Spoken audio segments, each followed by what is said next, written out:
നമസ്കാരം. Mark ഫെല്ലറും uncle ഗുവാനും ആ daffodil girl ഷാരുവും പിന്നെ ആ ലിറ്റിൽ ഫാങ്ങും ഇപ്പൊ പിന്നെ മീശയും, ഇത്രയും പേരാണ് ആ സുമേരു റിങ്ങിനകത്തുള്ളത്. മീശ മാർക്ക് പറഞ്ഞ സ്ഥലത്ത് എത്തി നിന്നപ്പോ മാർക്ക് മീശയെ സോളിറ്ററി ക്ലൗഡ് സിറ്റിയിൽ നിന്ന് ആ സുമേരു റിങ്ങിനകത്തേക്ക് കൊണ്ടുവന്നതാണ്. 10 വർഷം കൊണ്ട് ആ റിങ്ങിനകത്തുള്ള ലിറ്റിൽ ഫാറ്റിയുടെയും അതുപോലെ ഷാരുവിൻ്റെയും വളർച്ച കൗതുകത്തോടെ മീശ ഒന്ന് നോക്കിക്കാണുകയാണ്. ഈ 10 വർഷം കൊണ്ട് മീശ ഒരുപാട് ദൂരങ്ങളിൽ യാത്ര ചെയ്തിട്ടുണ്ട്, പലതരത്തിലുള്ള എക്സ്പ്ലോറേഷൻ നടത്തിയിട്ടുണ്ട്.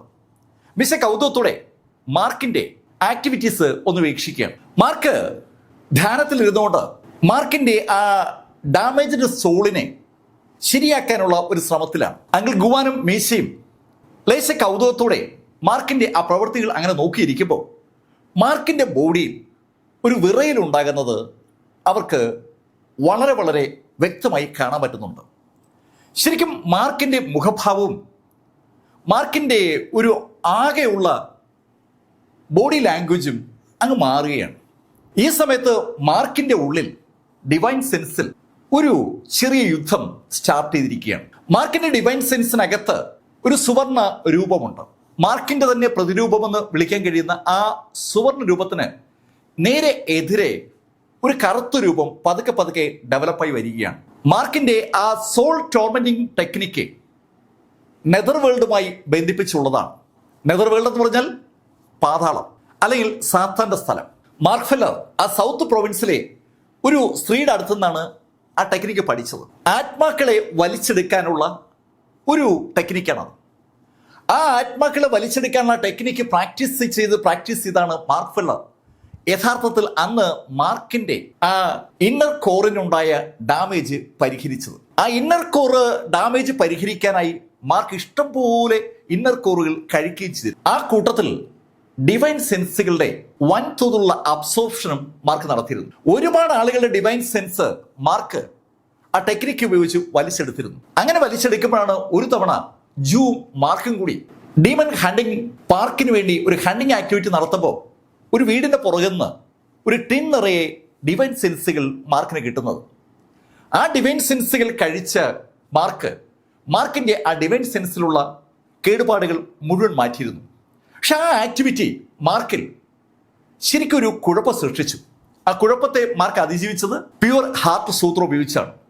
ഡീൻലിയുടെ ആ തണ്ടർ കോർട്ട്യാർഡിൽ നിന്ന് മാർക്ക് സംഘടിപ്പിച്ച ആ ആക്ടിവിറ്റി പ്രാക്ടീസ് ചെയ്ത് മാർക്ക് അടക്കി വെച്ചിരുന്ന ആ സാത്താന്റെ കൊല്ലാനുള്ള ത്വര ഇതാ മാർക്കിൽ വീണ്ടും ഡെവലപ്പ് ചെയ്യുകയാണ്. ഈ കഴിഞ്ഞ 10 വർഷമായിട്ട് നിരന്തരമായി പറഗേറ്ററിയിലേക്ക് പോവുകയും ഇഷ്ടംപോലെ ഡീമൺ ബീസ്റ്റുകളെ കൊല്ലുകയും അവരുടെ ഡിവൈൻ സെൻസ് വലിച്ചെടുക്കുകയും ചെയ്യുന്നുണ്ട്.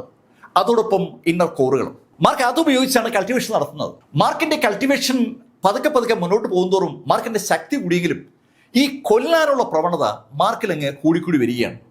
ആ പ്രവണത കൂടുന്നത് മാർക്കിന് അറിയാം. മാർക്കിന്റെ ഡിവൈൻ സെൻസിലുള്ള ആ കറുത്ത രൂപം പതുക്കെ പതുക്കെ ശക്തി ആർജിക്കുന്നതും മാർക്കിനെ പോലെ തന്നെ ആകുന്നതും മാർക്കിനെ കാണാം. ആ കറുത്ത രൂപം മാർക്കിന്റെ മൊത്തം ബോധമനസ്സിനെയും കൈയടക്കിയാൽ മാർക്ക് പൂർണ്ണമായും ഒരു സാത്താൻ പരമ്പരയിൽപ്പെട്ട ആളാകും. അത് സംഭവിക്കാതിരിക്കാൻ മാർക്കിന്റെ ആ ഗോൾഡൻ രൂപം കഴിവിന്റെ പരമാവധി ശ്രമിക്കുകയാണ്. ആ 2 രൂപങ്ങൾ തമ്മിലുള്ള ഉരസലും സംഘട്ടനവും മാർക്കിൽ പ്രതിഫലിക്കുന്നതാണ് യഥാർത്ഥത്തിൽ മീശയും ഗുവാനും കാണുന്നത്. അത് കണ്ട് ആ കൊച്ചുകുട്ടിയും അതുപോലെ ഷാരുവും അങ്കിൾ ഗുവാന്റെ പുറകോട്ട് പതുങ്ങി നിൽക്കുകയാണ്. അവർക്ക് മാർക്കിന്റെ ആ ബോഡിയിൽ ഉണ്ടാകുന്ന മാറ്റങ്ങൾ ശരിക്കും ഒരു ഭയം ഉണ്ടാക്കുന്നുണ്ട്. അങ്കിൾ ഗുവാൻ മീശയോട് പറഞ്ഞു, സാരമില്ല, മാർക്ക് ഈ പ്രശ്നത്തെയും അതിജീവിക്കും. മാർക്ക് ആ നെതർ വേൾഡ് സോർബൺ ടെക്നിക്ക് ഉപയോഗിച്ചാണ് യഥാർത്ഥത്തിൽ കഴിഞ്ഞ തവണ അതിശക്തമായ എതിർപ്പിൽ നിന്ന് രക്ഷപ്പെട്ടത്. ആളുകൾ ആക്രമിക്കാൻ വരുമ്പോൾ അവരുടെ സോള് തന്നെ മാർക്ക് വലിച്ചെടുത്താണ് ശരിക്കും അന്ന് രക്ഷപ്പെട്ടത്. മാർക്ക് ഈ ആക്ടിവിറ്റി മുന്നോട്ട് കൊണ്ടുപോയാൽ പ്രശ്നമാണല്ലോ എന്നൊരു തോന്നൽ അങ്കിൾ ഗുവാൻ പറയുമ്പോൾ മീശയ്ക്ക് തോന്നുന്നുണ്ട്. മീശ അങ്കിൾ ഗുവാനോട് പറഞ്ഞു, പക്ഷേ മാർക്ക് ഇത് തുടർന്നാൽ അത് ശരിയാകില്ല. മാർക്കിന്റെ ദൗത്യം ഇതൊന്നുമല്ല. മാർക്കിന്റെ ഒരു ഭാവി മുന്നിൽ കാണുന്ന ആളാണ് ഈ മീശ. മീശ കാലങ്ങൾക്ക് മുമ്പേ മാർക്കിനൊപ്പം കൂടിയതാണ്. പല ഘട്ടത്തിലും മാർക്കിന് ആവശ്യം വരുമ്പോൾ മീശ കൂടെ ഉണ്ടാവും. മാർക്ക് ആ സാത്താന്റെ വേയിലൂടെ മുന്നോട്ട് പോയാൽ അത് അപകടമാണെന്ന് മീസിക്ക് അറിയാം. പക്ഷേ മാർക്കിന്റെ കയോട്ടിക് ബോഡിക്കകത്ത് ഡാർക്ക് എനർജി റിസീവ് ചെയ്യാൻ കഴിയുന്നത് പോലെ മാർക്കിന് ഈ ഡീമൺ സോളുകളെയും വലിച്ചെടുക്കാൻ കഴിയുന്നുണ്ട്. ആ കഴിവ് ഒരു കുഴപ്പമാകാതെ മാർക്കിന് നോക്കാൻ പറ്റിയാൽ ഒരു പ്രശ്നമില്ല. അങ്ങനെ മീശയും ഗുവാനും കൂടി ചർച്ച ചെയ്യുമ്പോൾ മാർക്കിന്റെ പിതാവ് മാർക്കിനെ പഠിപ്പിച്ചിരിക്കുന്ന നെതർവേൾഡ് സോൾ ടോർമെന്റ് ടെക്നിക്കാണ് ഇപ്പോൾ ഉപയോഗിക്കുന്നത്. ശരിക്കും ആ സദേൺ പ്രൊവിൻസിലെ സ്ത്രീ പഠിപ്പിച്ച ടെക്നിക്കല്ല ഇപ്പോൾ മാർക്ക് ഉപയോഗിക്കുന്നത്. മാർക്കിന്റെ അച്ഛന്റെ ലൈബ്രറിയിൽ നിന്ന് മാർക്ക് കണ്ടെത്തിയ ടെക്നിക്കാണ്. രണ്ടും ഒന്ന് തന്നെയാണെങ്കിലും മാർക്കിന്റെ പിതാവിന്റെ ടെക്നിക്കിൽ കുറെ കൂടി വിശദാംശങ്ങളും കുറെ കൂടി രക്ഷപ്പെടാനുള്ള മാർഗങ്ങളുമുണ്ട്. ആ മാർഗങ്ങൾ ഉപയോഗിച്ചാൽ താൻ തളയ്ക്കപ്പെടില്ല എന്നൊരു തോന്നൽ മാർക്കിനുണ്ട്. അതുകൊണ്ടാണ് മാർക്ക് ഇപ്പോൾ അത് ഫോളോ ചെയ്യുന്നത്. എന്തായാലും മാർക്ക് കുറച്ച് കഴിഞ്ഞപ്പോൾ കണ്ണു തുറന്ന മാർക്ക് മീശയോട് പറഞ്ഞു, മീശ നമുക്കൊന്ന് കറങ്ങാൻ പോയാലോ? മാർക്ക് പറഞ്ഞ ആ കാര്യം മീശ അങ്ങോട്ട് പറയാനിരിക്കുകയായിരുന്നു. എന്തായാലും മീശയും മാർക്കും കൂടി ആ സുമറോയ് റിങ്ങിന്ന് പുറത്തിറങ്ങി. ശരിക്കും ഈ സുമറോയ് റിങ് മാർക്കിനെ സംബന്ധിച്ചിടത്തോളം വലിയൊരു ആശ്വാസമാണ്. എന്ത് അപകടമുണ്ടായാലും മാർക്കിന്റെ ആ സോള് ഓട്ടോമാറ്റിക്കായിട്ട് ആ റിങ്ങിനകത്തേക്ക് കടക്കും. മാർക്കിന്റെ സോളുമായി ആ റിങ്ങിനെ മാർക്ക് ബന്ധിപ്പിച്ചിരിക്കുകയാണ്. മാർക്കിന്റെ മനസ്സിൽ മാർക്ക് വിചാരിക്കുന്ന ആളുകളെ മാർക്കിന് ആ റിങ്ങിനകത്തേക്ക് വലിച്ചു കയറ്റാനും പറ്റും. റിങ്ങിനകത്തേക്ക് ആളുകളെ മാത്രമല്ല സാധനങ്ങളെയും വലിച്ചു കയറ്റാൻ പറ്റും. എന്ത് സാധനം വേണമെങ്കിലും മാർക്കിന് വലിച്ചെടുത്ത് ആ സുമേരു റിങ്ങിൽ കൊണ്ടുവരാൻ പറ്റും. അത്രയും വലിപ്പമുണ്ട് ആ റിങ്ങിന്. മാർക്കും മീശയും കൂടി വീണ്ടും ആ സോളിറ്ററി ക്ലൗഡ് സിറ്റിയിലെത്തി. സോളിറ്ററി ക്ലൗഡ് സിറ്റി ശരിക്കും രസമുള്ള ഒരു പ്ലേസ് ആണ്. ദിവസവും എന്തെങ്കിലും പുതിയ പുതിയ ആക്ടിവിറ്റീസ് നടന്നുകൊണ്ടേയിരിക്കും. അതുമാത്രമല്ല പുതിയ പുതിയ റിക്രൂട്ട്മെന്റുകൾ നടക്കും. പറഗേറ്ററിയിലേക്കുള്ള യാത്രയാണ് അവിടുത്തെ പ്രധാന അജണ്ട. ആ യാത്രയ്ക്ക് പോകാനായി പുതിയ പുതിയ ടീമുകൾ ഉണ്ടാകും. ആ ടീമുകൾ പലപ്പോഴും കൊല്ലപ്പെടുന്ന ആളുകൾക്ക് പകരമായി പുതിയ ആളുകളെ റിക്രൂട്ട് ചെയ്യും. അതുകൊണ്ട് തന്നെ ഇൻഡിപെൻഡൻ്റ് ആയിട്ട് കൾട്ടിവേറ്റ് ചെയ്യുന്ന ആളുകളൊക്കെ ആ മാർക്കറ്റിലേക്ക് എന്നും എത്തിക്കൊണ്ടിരിക്കും. അവിടെ ഒരു വലിയ സ്ക്വയർ ഉണ്ട്, ഒരു വലിയ മൈതാനം. ആ മൈതാനത്ത് ആളുകൾക്ക് ഇരിക്കാനുള്ള ഒരു വലിയ ചതുരമുണ്ട്. ശരിക്കും വൃത്താകൃതിയിൽ കെട്ടിയിരിക്കുന്ന ഒരു പ്ലാറ്റ്ഫോം.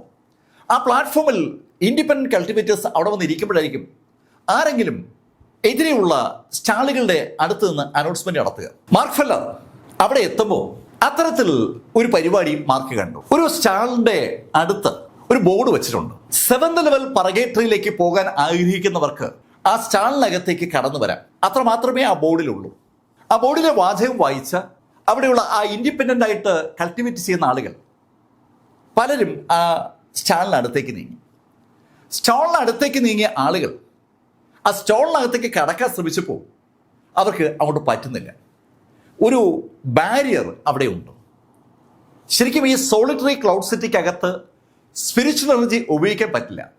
സ്പിരിച്വൽ എനർജി ഉപയോഗിക്കാതെ ഒരു ഫോർമേഷൻ ടെക്നിക്ക് ഉപയോഗിച്ച് അവിടെ ഒരു ബൗണ്ടറി ആരോ തീർത്തിരിക്കുകയാണ്. ആ ബൗണ്ടറി കടന്ന് അകത്ത് ചെല്ലുന്ന ആളുകൾക്ക് മാത്രമേ ആ സെക്ഷനൊപ്പം 7th ലെവൽ പറഗേറ്ററിയിലേക്ക് പോകാൻ അനുവാദങ്ങൾ. അവിടുത്തെ ബോർഡ് വായിക്കുന്ന ആളുകൾ അത് മനസ്സിലാക്കി തന്നെയാണ് അകത്തേക്ക് കടക്കാൻ ശ്രമിക്കുന്നത്.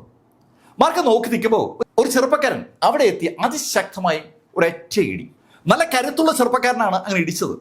പക്ഷെ ആ ഇടി അയാൾ തൊടുത്തതും അയാൾ പുറകോട്ട് തെറിക്കുകയാണ്. റബ്ബർ പന്ത് ഒരു ചുവരിലിടിച്ച് തെറിക്കുന്ന പോലെ അയാൾ അങ്ങ് തെറിച്ചു. ആ കാഴ്ച കണ്ട മറ്റു ചെറുപ്പക്കാരും അവിടേക്ക് വന്ന് അവരും ഒരു ശ്രമം നടത്തി.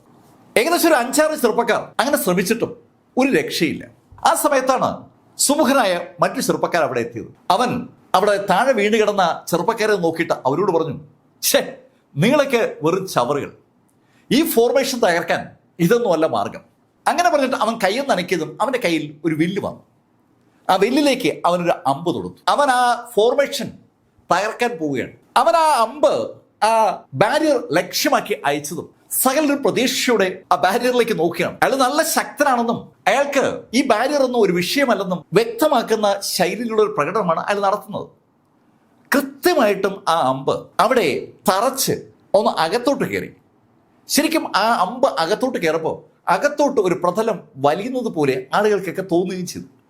പക്ഷെ അടുത്ത നിമിഷത്തിൽ ആ അമ്പ് പുറകോട്ട് തെറിച്ചു. ആ അമ്പ് റബ്ബറിനകത്തൂടെ മുന്നോട്ട് പോയിട്ട് തിരിച്ച് അതേ വേഗതയിൽ പുറത്തേക്ക് തെറിച്ചപ്പോൾ ഞാനിൽ നിന്ന് വലിച്ചു വിടപ്പെട്ട ഒരു അമ്പിന്റെ പ്രതീതിയാണ് ആ തിരിച്ചു വന്ന അമ്പിനുണ്ടായത്. ആ അമ്പ് അതിവേഗം പാഞ്ഞു വന്നത് നമ്മുടെ ആ ചെറുപ്പക്കാരന്റെ നേരെയാണ്. ആ ചെറുപ്പക്കാരൻ ആ അമ്പിന്റെ റിവേഴ്സ് ആക്ഷനിൽ മറുഭാഗത്തുള്ള സ്റ്റാളിനടുത്തേക്ക് തെറിച്ചു. ആ കാഴ്ച കണ്ടതും സകലർക്കും ഒരു കാര്യം മനസ്സിലായി. ആ 7th ലെവൽ പറഗേറ്ററിയിലേക്ക് പോകാനുള്ള ശക്തി അവർക്കാർക്കുമില്ല. മാർക്കും മീശയും വളരെ കൗതുകത്തോടെ ഈ കാഴ്ച കണ്ടുകൊണ്ട് നിൽക്കുകയാണ്. മാർക്ക് മീശയോട് പറഞ്ഞു, മീശ, നിങ്ങൾ സുമേരു റിങ്ങിലേക്ക് മടങ്ങിക്കോ, ഞാൻ എന്തായാലും ആ 7th പറഗേറ്ററിയിലേക്ക് ഒന്ന് പോകാം. മാർക്ക് 7th പറഗേറ്ററിയിലേക്ക് പോകുന്നത് ശ്രദ്ധിച്ചു വേണം, അവിടെ അതിശക്തരായ ഡീമനുകളുണ്ട്. ഓക്കെ മീശ, ഞാനത് ശ്രദ്ധിച്ചോളാം. മീശ, കഴിഞ്ഞ പ്രാവശ്യം ഞാൻ അവിടെ പോയപ്പോൾ ഞാൻ കണ്ട ആ നദിയിലെ വെള്ളം, അതാണ് എൻ്റെ ടാർഗറ്റ്. ആ ബോൺ കൾട്ടിവേഷൻ റിവറിലെ ബോൺ കൾട്ടിവേഷൻ വാട്ടർ ഉണ്ടെങ്കിൽ ശരിക്കും എനിക്ക് എൻ്റെ ബോഡി ഒന്നുകൂടി നീ ഉറപ്പിച്ചെടുക്കാൻ പറ്റും. മാർക്ക് ഫെല്ലർ കഴിഞ്ഞ തവണ അവിടെ നിന്ന് കൊണ്ടുവന്ന ആ ബോൺ കൾട്ടിവേഷൻ വെള്ളത്തിന് ഒരു വല്ലാത്ത പവറുണ്ട്.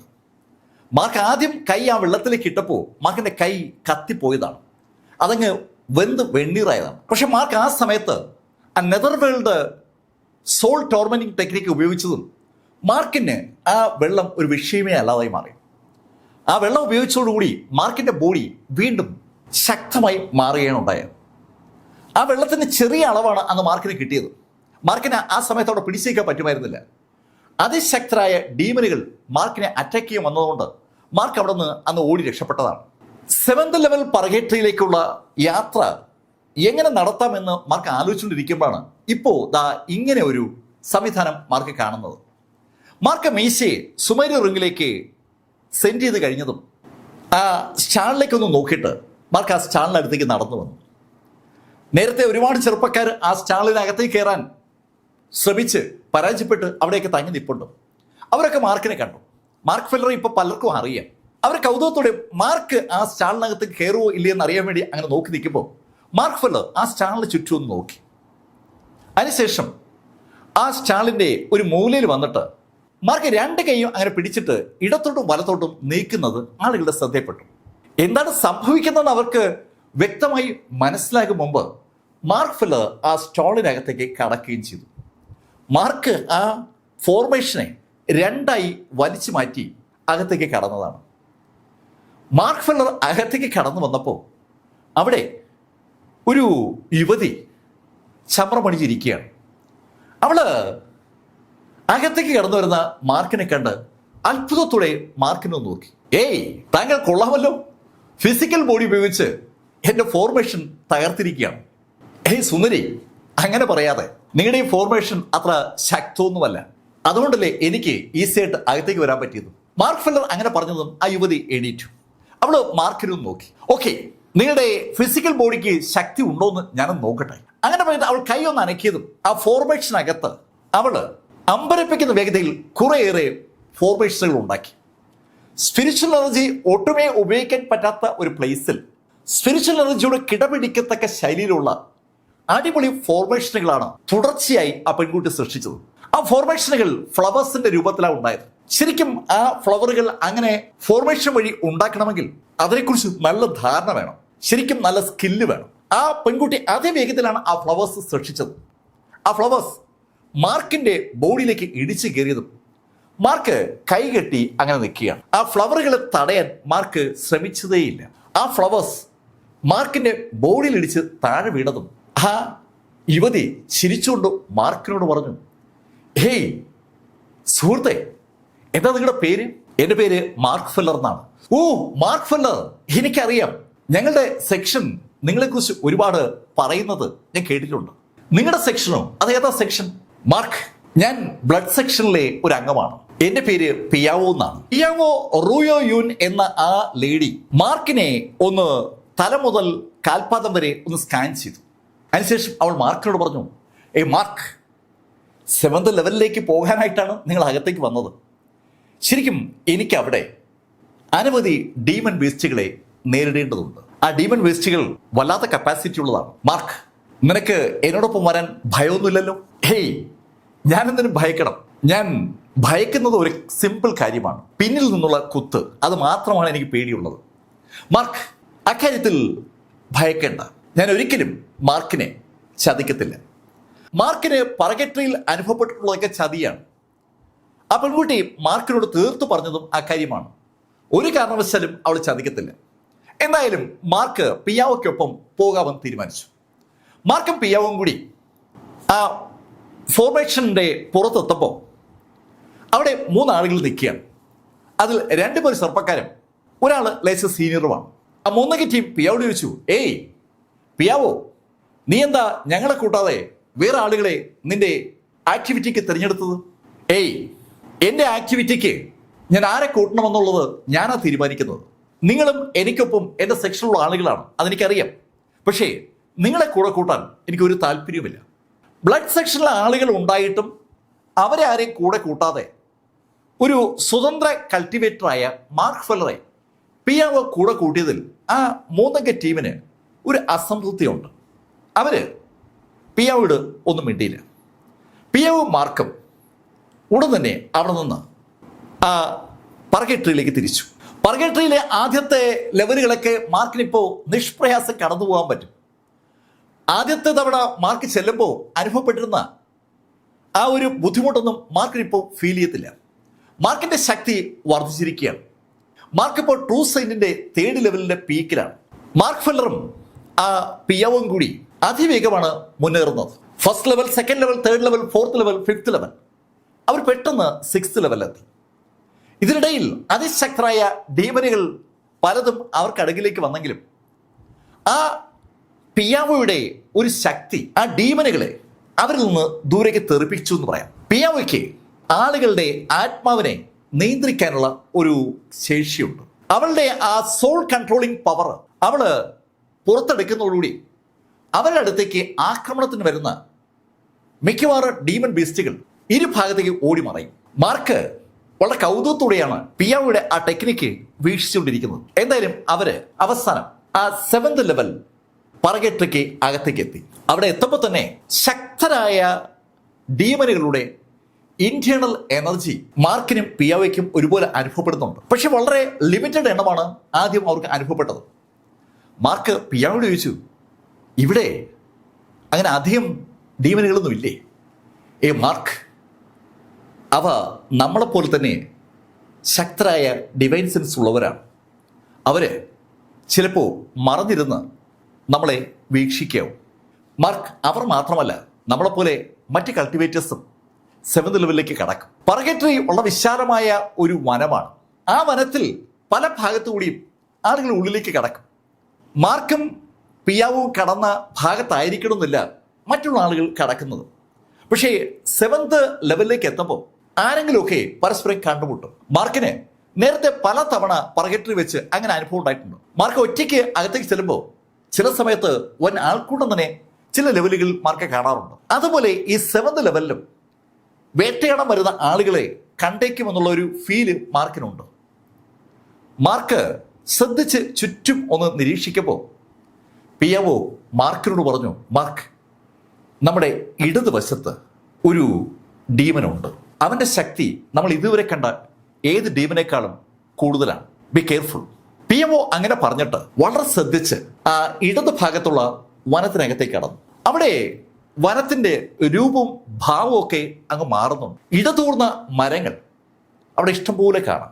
അടുത്ത് നിൽക്കുന്ന ആളെ കാണാൻ പറ്റാത്ത തരത്തിൽ ഇരുട്ട് അവിടെ ഉണ്ടെന്ന് പറയാം. മാർക്ക് വളരെ വിജിലന്റ് ആയിട്ടാണ് പിയാവോയ്ക്കൊപ്പം നടക്കുന്നത്. വളരെ സാവധാനമാണ് പിയാവോയുടെയും മാർക്കിന്റെയും നടത്തം. അവര് ആ കാടിനകത്തേക്ക് കയറിയ കാര്യം അകത്തുള്ള ഡീമനുകളുടെ കൂട്ടങ്ങൾ അറിയാതിരിക്കാനുള്ള ഒരു കരുതൽ അവർക്കുണ്ട്. 2 പേരും അവരുടെ ഓറ വളരെ ശ്രദ്ധാപൂർവം ഒന്ന് ഒതുക്കി പിടിച്ചിരിക്കുകയാണ്. എത്ര ഒതുക്കി പിടിച്ചാലും ഈ ട്രൂ സെയിന്റുകളുടെ ഓറ പുറത്തറിയും. പിയാവോ ഒരു 5th ലെവൽ ട്രൂ സെയിന്റ് ആണ്. മാർക്കാണെങ്കിൽ 3rd ലെവൽ ട്രൂ സെയിന്റുമാണ്. അവർ 2 പേരും അവരുടെ ഓറ പരമാവധി റെഡ്യൂസ് ചെയ്ത് പിടിച്ചുകൊണ്ട് മുന്നോട്ട് നീങ്ങുമ്പോൾ പെട്ടെന്നാണ് ആ കാടിനകത്ത് ഒരു ചലനം ഉണ്ടായത്. മാർക്ക് ആ ചലനം ഉണ്ടായ ഭാഗത്തേക്ക് നോക്കുമ്പോൾ മാർക്കിന്റെ മുന്നിലുള്ള മരങ്ങൾ പെട്ടെന്ന് ഒന്ന് ഉലഞ്ഞു. ആ മരങ്ങളൊന്ന് ഉലഞ്ഞതും ആ മരങ്ങൾക്കിടയിലൂടെ ഏകദേശം മരത്തിനൊപ്പം വലുപ്പമുള്ള ഒരു കൂറ്റൻ ആൾക്കുരങ്ങ് അവിടെ എണീറ്റ് നിൽക്കുകയാണ്. കണ്ടാൽ ഞെട്ടിപ്പോകുന്ന വലുപ്പമുള്ള ആ ആൾക്കുരങ്ങ് പിയാവോയും മാർക്കിനെ തന്നെ അങ്ങനെ നോക്കി നിൽക്കുകയാണ്. ഒരു വല്ലാത്ത ശാന്തത അതിന്റെ കണ്ണുകളിലുണ്ട്. അതിന്റെ താമസ സ്ഥലത്തേക്ക് അതിക്രമിച്ചു കയറിയ 2 ആളുകളെ നോക്കുന്ന ഒരു ഫീലാണ് അതിന്റെ കണ്ണുകളിലുള്ളത്. പിയാവോ മാർക്കിനോട് പറഞ്ഞു, മാർക്ക്, ബി കെയർഫുൾ, ഞാൻ അതിനെ നേരിടാൻ പോവുകയാണ്. അങ്ങനെ പറഞ്ഞുകൊണ്ട് പിയാവോ ഒരൊറ്റ കുതിപ്പ് മുന്നോട്ട് കുതിക്കുന്ന പിയാവോയുടെ ഇരു കരങ്ങളും ചലിക്കുന്നുണ്ട്. ശരിക്കും ആകാശത്തൂടെ അവൾ ആ ആൾക്കുരങ്ങിന് നേരെ പാഞ്ഞു പോകുമ്പോൾ അവളുടെ കൈകളുടെ ചലത്തിന്റെ ഫലമായിട്ട് ഇഷ്ടം പോലെ പൂക്കൾ ആ വനത്തിനകത്ത് ഓട്ടോമാറ്റിക്കായിട്ട് ഉണ്ടാവുകയാണ്. അവളുടെ കൈ ചലിക്കുന്നതനുസരിച്ചുണ്ടാകുന്ന പൂക്കൾ പെട്ടെന്നാണ് ആ ആൾക്കുരങ്ങിനെ ചുറ്റുങ്ങ് വളഞ്ഞത്. ആ ആൾക്കുരങ്ങിന്റെ ആത്മാവിനെ തളയ്ക്കുക എന്നുള്ളതാണ് യഥാർത്ഥത്തിൽ പിയാവോയുടെ ലക്ഷ്യം. ആ ഡീമൻ ബീസ്റ്റും ശരിക്കും ഒരു ട്രൂ സെയിന്റ് ആണ്. ആ ട്രൂ സെയിന്റിന് അതിൻ്റെതായ സെൻസ് ഉണ്ട്. ആ ആൾക്കുരങ്ങ് തന്നെ ചുറ്റും വരിഞ്ഞു മുറുക്കുന്ന ആ പൂക്കളെ ഒന്ന് നോക്കിയിട്ട് ഒന്ന് ഗർജിച്ചു. ശരിക്കൊരു മുഴക്കമുള്ള ശബ്ദമാണ് അതിൻ്റെ വായിന്ന് പുറത്തേക്ക് വന്നത്. ആ നിമിഷത്ത് തന്നെ അതിൻ്റെ കൈയൊന്ന് ചലിച്ചതും ചുറ്റുമുള്ള മരങ്ങൾ ഒന്നിച്ച് ഏതാണ്ട് തകർക്കപ്പെടുകയാണ്. ആ നിമിഷത്തിന് അതിൻ്റെ കൈയൊന്ന് അനങ്ങിയതും ചുറ്റുമുള്ള മരങ്ങളൊക്കെ ആ ശക്തിയിൽ പൊഴുത് എറിയപ്പെടുകയോ തകർന്ന് തരിപ്പണമാവുകയോ ചെയ്തിരിക്കുകയാണ്. അതൊന്നും മൈൻഡ് ചെയ്യാതെ പിയാവോ അവളുടെ ആ കൺട്രോളിങ് കപ്പാസിറ്റി ഉപയോഗിച്ച് ആ ആൾക്കുരങ്ങിനെ തളയ്ക്കാൻ ശ്രമിക്കുകയാണ്. ആ നിമിഷത്തിൽ ആൾക്കുരങ്ങ് മുന്നോട്ട് ചാടി. ആൾക്കുരങ്ങ് അതിശക്തമായി പിയാവോയെ ആഞ്ഞൊരൊറ്റയിടി. പിയാവോ തിരിച്ചും പഞ്ച് ചെയ്തു. രണ്ട് ട്രൂ സെയിന്റുകൾ തമ്മിലുള്ള രൂക്ഷമായ ഒരു ഫൈറ്റ് അവിടെ സ്റ്റാർട്ട് ചെയ്തു. ആ ഫൈറ്റ് നടക്കുമ്പോഴും പിയാവോ അവളുടെ ആ മാന്ത്രിക എബിലിറ്റി ഉപയോഗിച്ചുകൊണ്ട് ആ ആൾക്കുരങ്ങിന്റെ ആത്മാവിനെ ശരിക്കും ഡിസ്റ്റർബ് ചെയ്യുകയാണ്. ശരിക്കും ഡിവൈൻ സെൻസിനെ ആക്രമിക്കുമ്പോൾ ഫിസിക്കൽ ബോഡി വെച്ചുള്ള ആക്രമണം വല്ലാതെ ബുദ്ധിമുട്ടിലാവും. ആ ആൾക്കുരങ്ങ് ശരിക്കും ഒരു ഡീമൺ ബീസ്റ്റ് ആയതുകൊണ്ട് അതിന് ഒരു പരുവത്തിൽ അതിൻ്റെ സോളിനെ പ്രൊട്ടക്ട് ചെയ്യാൻ പറ്റുന്നുണ്ട്. അപ്പോഴും പിയാവോ ആ ആൾക്കുരങ്ങിൻ്റെ ശക്തി ഒന്ന് കുറച്ചിരിക്കുകയാണ്. ആ ആത്മാവിനെ നേരിട്ട് അറ്റാക്ക് ചെയ്തു വഴി. മാർക്ക് ഫെല്ലർ ഈ കാഴ്ച അല്പനേരം നോക്കി നിന്നിട്ട് ലൈൻ വേർഡ് ഫോർമുല ആക്ടിവേറ്റ് ചെയ്ത് നിമിഷ നേരം കൊണ്ട് ആ ആൾക്കുരങ്ങിൻ്റെ തൊട്ടടുത്തെത്തി. ആ ആൾക്കുരങ്ങ് ശരിക്കും പിയാവോയുമായിട്ടുള്ള ആ ഫൈറ്റിൽ അങ്ങനെ ലയിച്ച് നിന്നപ്പോൾ മാർക്ക് ഫെല്ലർ മുന്നോട്ട് കുതിച്ച് ഒരൊറ്റയിടി. ആ ആൾക്കുരങ്ങിന് എന്തെങ്കിലും ചെയ്യാൻ കഴിയുമ്പോൾ മാർക്കിന്റെ അതിശക്തമായ പഞ്ച് ആ ആൾക്കുരങ്ങിന്റെ തല വീണതും അതിന്റെ തല അങ്ങ് ചിതറി. ശരിക്കും പിയാവോയും മാർക്കും തമ്മിലുള്ള ഒരു കോർഡിനേറ്റഡ് അറ്റാക്കാണ് അവിടെ നടന്നത്.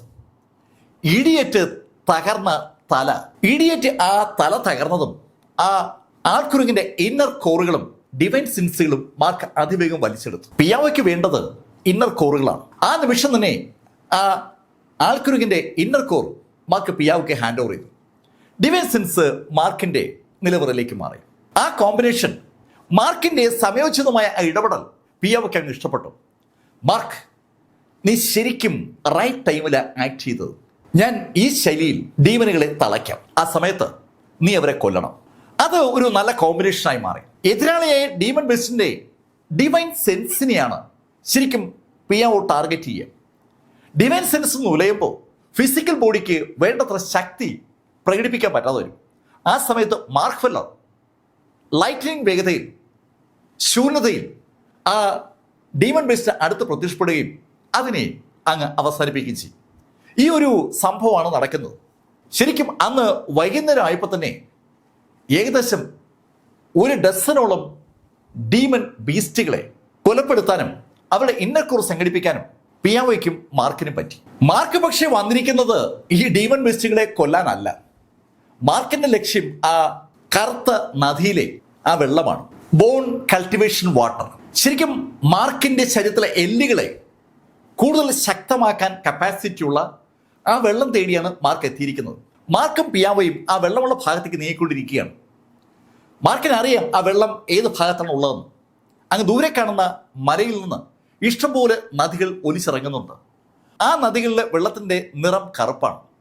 ആ കറുത്ത നദികളുടെ വെള്ളം താഴെ ഒരു വലിയ നദിയായി രൂപം കൊള്ളുമ്പോൾ അതിനകത്ത് കൾട്ടിവേറ്റ് ചെയ്യാനായി ഇഷ്ടംപോലെ ഡീമൺ ബീസ്റ്റുകൾ ഇറങ്ങും. മാർക്ക് കഴിഞ്ഞ തവണ അത് കണ്ടതാണ്. ശബ്ദമുണ്ടാക്കാതെ പിയാവോയും മാർക്കും പതുക്കെ പതുക്കെ ആ നദി ലക്ഷ്യമാക്കി നടന്നു വരികയാണ്. രണ്ടുപേരും അവരുടെ ഓറ പരമാവധി റെഡ്യൂസ് ചെയ്ത് പിടിച്ചിരിക്കുകയാണ്. അവര് ആ നദിയുടെ അടുത്തെത്തുമ്പോൾ മാർക്ക് ശരിക്കും അമ്പരന്ന് ആ നദിയിലേക്ക് നോക്കി പോവുകയാണ്. നേരത്തെ മാർക്ക് വന്നപ്പോൾ ആ നദിയിൽ ഡീമൺ ബീസ്റ്റുകൾ ഉണ്ടായിരുന്നു. ഇപ്പോൾ ഡീമനുകളൊന്നുമില്ല. എത്ര നേരത്തേക്ക് ആ ഡീമനുകൾ ഇല്ലാതിരിക്കുമെന്ന് മാർക്കിന് അറിയില്ല. മാർക്ക് ആ നദിയിലേക്ക് നോക്കുന്നുണ്ടതും പിയാവോ മാർക്കിനോട് പറഞ്ഞു, മാർക്ക് അതിവേഗം വെള്ളം കോരിയെടുത്തു. മാർക്ക് അതിനുള്ള സംവിധാനം നേരത്തെ ചെയ്തിട്ടുണ്ട്. മാർക്കിന്റെ സുമേരു റിങ്ങിനകത്ത് വൻ ഡ്രമ്മുകളൊക്കെ മാർക്ക് സംഘടിപ്പിച്ച് വെച്ചിരിക്കുകയാണ്. മാർക്കിന്റെ ഡിവൈൻ സെൻസ് ആക്ടിവേറ്റ് ചെയ്തതും ആ നദിയിൽ നിന്ന് വെള്ളം അതിവേഗം മാർക്കിന്റെ സുമേരു റിങ്ങിലേക്ക് ഒരു ടണലിൽ നിന്ന് വെള്ളം പായുന്ന പോലെ പാഞ്ഞുറങ്ങി. ആ നദിയിൽ മാർക്ക് വെള്ളമെടുക്കുന്ന ഭാഗത്തിന് മുകളിൽ ശരിക്കും മാർക്ക് അറിയാത്തൊരു കാര്യം സംഭവിച്ചുകൊണ്ടിരിക്കുകയാണ്. അവിടെ ആ ഭാഗത്ത് ശക്തരായ ഡീമനുകൾ നദിയിൽ കൾട്ടിവേറ്റ് ചെയ്തുകൊണ്ടിരിക്കുമ്പോഴാണ് താഴെ നദിയിൽ നിന്ന് വെള്ളം മാർക്ക് പമ്പ് ചെയ്യുന്നത്.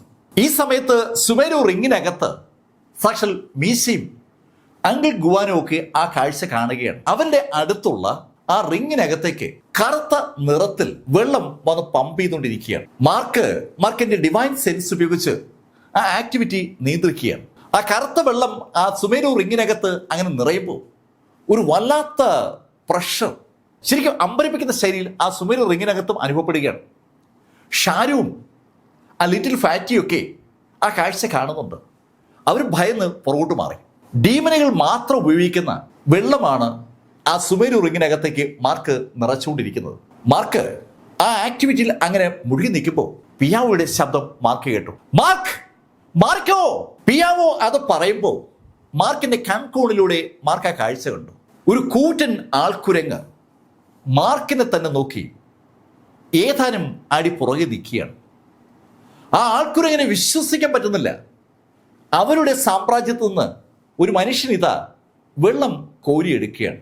ബോൺ കൾട്ടിവേഷൻ വാട്ടർ അവരെ സംബന്ധിച്ചിടത്തോളം വളരെ വളരെ പ്രാധാന്യമുള്ള വിലയേറിയ ഒരു സംഭവമാണ്. അതാണ് ഒരു മനുഷ്യൻ ശരിക്കും ഒരു മോട്ടോർ വെച്ച് പമ്പ് ചെയ്യും പോലെ അവിടെ നിന്ന് ഒരു ഡിവൈൻ ആക്ടിവിറ്റിയിലൂടെ പമ്പ് ചെയ്തുകൊണ്ടിരിക്കുന്നത്. മാർക്ക് ഫെല്ലർ പെട്ടെന്ന് ആ ആക്ടിവിറ്റി നിർത്തിയിട്ട് അതിവേഗം പിന്മാറാൻ നോക്കിയതും മാർക്കിനടുത്തേക്ക് ആ ആൾക്കുരങ്ങ് ചാടി വീണ് കഴിഞ്ഞു. ഈ നിമിഷത്തിൽ പല മേഖലകളിൽ നിന്നായിട്ട് അനവധി ഡീമനുകൾ അവിടേക്ക് എത്തി. ഒരെണ്ണം ഒരു കൂറ്റൻ ചെന്നായിയാണ്, ഒരെണ്ണം ഒരു കരടിയാണ്. അവയുടെ രൂപവും വലിപ്പവും ആരെയും ഭയപ്പെടുത്താൻ കപ്പാസിറ്റി ഉള്ളതാണ്. ആ ഡീമനുകൾ പെട്ടെന്ന് മാർക്കിനെ നേരിടാൻ വേണ്ടി എത്തിയതും പിയാവോ മാർക്കിന്റെ മുന്നിലേക്ക് കയറി. പിയാവോയുടെ ആ അമ്പരപ്പിക്കുന്ന ഡിവൈൻ സെൻസ് കൺട്രോളിംഗ് കപ്പാസിറ്റി പിയാവോ രംഗത്തെടുത്തു. ശരിക്കും പിയാവോ അവളുടെ ആ കപ്പാസിറ്റി ഉപയോഗിച്ചു തുടങ്ങിയതും മൃഗങ്ങൾക്ക് ഒരു മാറ്റമുണ്ട്. അവ നിയന്ത്രിക്കപ്പെടുന്ന പോലെ ഒരു ഫീൽ അവർക്കുണ്ട്. പക്ഷേ ഇതൊന്നും തന്നെ ഏൽക്കാത്ത ഒരാളും ആ കൂട്ടത്തിലുണ്ട്. അത് ആദ്യം അവിടേക്ക് വന്ന ആ ആൾക്കുരങ്ങാണ്. അത് മാർക്കിനെയും പിയാവോയും ഒരു പുച്ഛത്തോടെ നോക്കി നിൽക്കുകയാണ്. ആ ഡിവൈൻ സെൻസ് കൺട്രോളിംഗ് ടെക്നിക്കൊന്നും തനിക്ക് ഒരു പ്രശ്നവുമല്ല എന്ന് ആ ആൾക്കുരങ്ങ് പറയാതെ പറയുകയാണെന്ന് പറയാം. പെട്ടെന്ന് അത് കയ്യൊന്ന് അനക്കിയതും പിയാവോയും മാർക്കും പുറകോട്ട് തെറിച്ചു. പെട്ടെന്നാണ് ആൾക്കുരങ്ങെ കയ്യൊന്ന് അനക്കിയത്.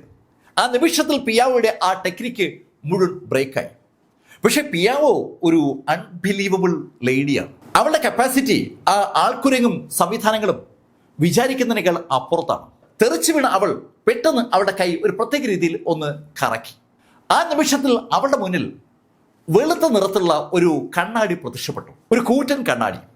ആ കണ്ണാടിക്ക് അപ്പുറത്താണ് ഇപ്പോൾ ആ മൃഗങ്ങളെല്ലാം. മാർക്ക് ഫെല്ലറും പിയാവും ആ കണ്ണാടിയുടെ ഇപ്പുറത്താണ്. ഒരു വാട്ടർ മിറർ ടെക്നിക്ക് എന്ന് വിളിക്കാൻ കഴിയുന്ന ഒരു സംഭവമാണ് അവിടെ ശരിക്കും പിയാവോ സൃഷ്ടിച്ചിരിക്കുന്നത്. ഒരു അയഥാർത്ഥമായ ലോകം അവൾ സൃഷ്ടിക്കുകയാണ്. ആ അയഥാർത്ഥ ലോകത്തിലുള്ള മാർക്കിനെയും പിയാവോയും മറുഭാഗത്തുള്ള മൃഗങ്ങൾക്ക് കാണാൻ പറ്റുന്നില്ല. ആ ഡീമനുകളുടെ മുന്നിൽ നിന്ന് പെട്ടെന്ന് മാർക്കും പിയാവോയും മറഞ്ഞു എന്ന് പറയാം. പക്ഷേ ഈ നിമിഷത്തിൽ മറ്റു ചില കാര്യങ്ങൾ സംഭവിച്ചു. അവിടെ ഉണ്ടായ ആ ഒരു സംഘർഷത്തിൻ്റെ അനുരണനം കുറച്ച് മുകളിലേക്ക് പല സ്ഥലത്തും എത്തി. അവിടെ ആ 7th പർഗട്ടറിയിൽ ആസ്ഥാനം ഉറപ്പിച്ചിരിക്കുന്ന അനവധി സെക്ഷനുകളുണ്ട്. അവരും ഡീമൺ വിഭാഗത്തിൻ്റെ ഭാഗമായ ആളുകളാണ്. പക്ഷെ ആ ഡീമനുകളൊക്കെ മനുഷ്യന്മാരുമാണ്. ആ സെക്ഷന്റെ ഭാഗമായ ഒരാളുടെ കയ്യിലെ വാള് പെട്ടെന്നാണ് ഒന്ന് വിറയ്ക്കുന്നത്. ആ വാള് വിറച്ചതും ശരിക്കും അതിശക്തമായ ഒരു സോഡ് എനർജി ആ എൻഷ്യർ മേഖലയിലേക്കും വ്യാപിച്ചു തുടങ്ങി. ആ സോഡിന്റെ എനർജി എല്ലാ മേഖലയിലേക്കും വ്യാപിച്ചതും ആ 7ാം ലെവൽ പറകെട്ടറിൽ ഉണ്ടായിരുന്ന ഒട്ടുമുക്കാൽ ആളുകളും ശരിക്കും അമ്പരപ്പോടെ ആ മലയുടെ മുകളിലേക്ക് നോക്കിയാണ്. ആ മലയുടെ മുകളിൽ സാക്ഷാൽ ഹീമാനാണ് താമസിക്കുന്നത്. മാർക്ക് നേരത്തെ ഒരു തവണ ആ ഹീമാനെ കണ്ടിട്ടുണ്ട്. ആ പറകെട്ടറിൽ വെച്ച് മാർക്കിനെ ചതച്ചു കൊല്ലാൻ മെക്കെയിൻ ടീമും തീരുമാനിച്ച നിമിഷത്തിൽ മാർക്കിന്റെ മുന്നിൽ പ്രത്യക്ഷപ്പെട്ട ആ വ്യക്തി, അതാണ് ഹീമാൻ. അന്ന് ആ സോഡ് മനുഷ്യൻ മാർക്കിനോട് പറഞ്ഞിരുന്നത് ഒരു വാചകമാണ്. മാർക്കിന്റെ ആ ഡിവൈൻ സെൻസിലെ തകരാറ് പൂർണ്ണമായും ഭേദമായാൽ മാത്രമേ അയാൾ മാർക്കിനെ നേരിടൂവെന്ന്. ആ ആളിന്റെ വാളിലെ ഓറയാണ് പതുക്കെ ആ 7th ലെവൽ പറകെട്ടറിൽ അങ്ങനെ വ്യാപിക്കുന്നത്. ആ ഓറ അതിശക്തമായി അവിടേക്ക് വ്യാപിച്ചതും പിയാവോ മാർക്കിന്റെ കയ്യിലേക്ക് പിടിച്ചു. മാർക്ക് ഓടിക്കോ. കേൾക്കേണ്ട താമസം മാർക്കിന്റെ ലൈൻ വേർഡ് ഫോർമുല ആക്ടിവേറ്റ് ചെയ്ത് പിയാവോയുമായി ഒരൊറ്റ കുതിപ്പ്. 7th പറകേട്ടറിൽ നിന്ന് 6th-ലേക്കും 5th-ലേക്കും ലൈറ്റനിങ് വേഗതയിലാണ് മാർക്ക് ഫെല്ലർ പാഞ്ഞത്. മാർക്കിന്റെ ആ വേഗത ശരിക്കും പിയാവോയെ പോലും അത്ഭുതപ്പെടുത്തിയെന്ന് പറയാം. എന്തായാലും മാർക്കും പിയാവോയും ലൈഫ് ത്രെട്ടനിങ് ആയ ഒരു സിറ്റുവേഷനിൽ നിന്ന് വളരെ ഭംഗിയായിട്ട് രക്ഷപ്പെട്ട് സോളിറ്ററി സിറ്റിയിലെത്തി. ആ സോളിറ്ററി ക്ലൗഡ് സിറ്റിയിൽ എത്തിയതും പിയാവോ മാർക്കിനോട് പറഞ്ഞു, മാർക്ക്, നമ്മൾ ശരിക്കും ആ ഹീമനെ ദേഷ്യം പിടിപ്പിച്ചിരിക്കുകയാണ്. മാർക്ക്, നമ്മൾ ശരിക്കും ആ ഹീമന്റെ ദൃഷ്ടിപ്പെടുന്നതിന് മുമ്പ് രക്ഷപ്പെട്ടതാണ്.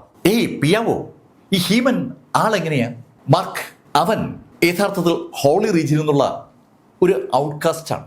അവനെ ഹോളി റീജിയൻകാർ ഇങ്ങോട്ടേക്ക് നാട് കടത്തിയതാണ്. പക്ഷെ ഹോളി റീജിയനിൽ ആരെക്കാളും അവനിപ്പോൾ ശക്തനാണ്.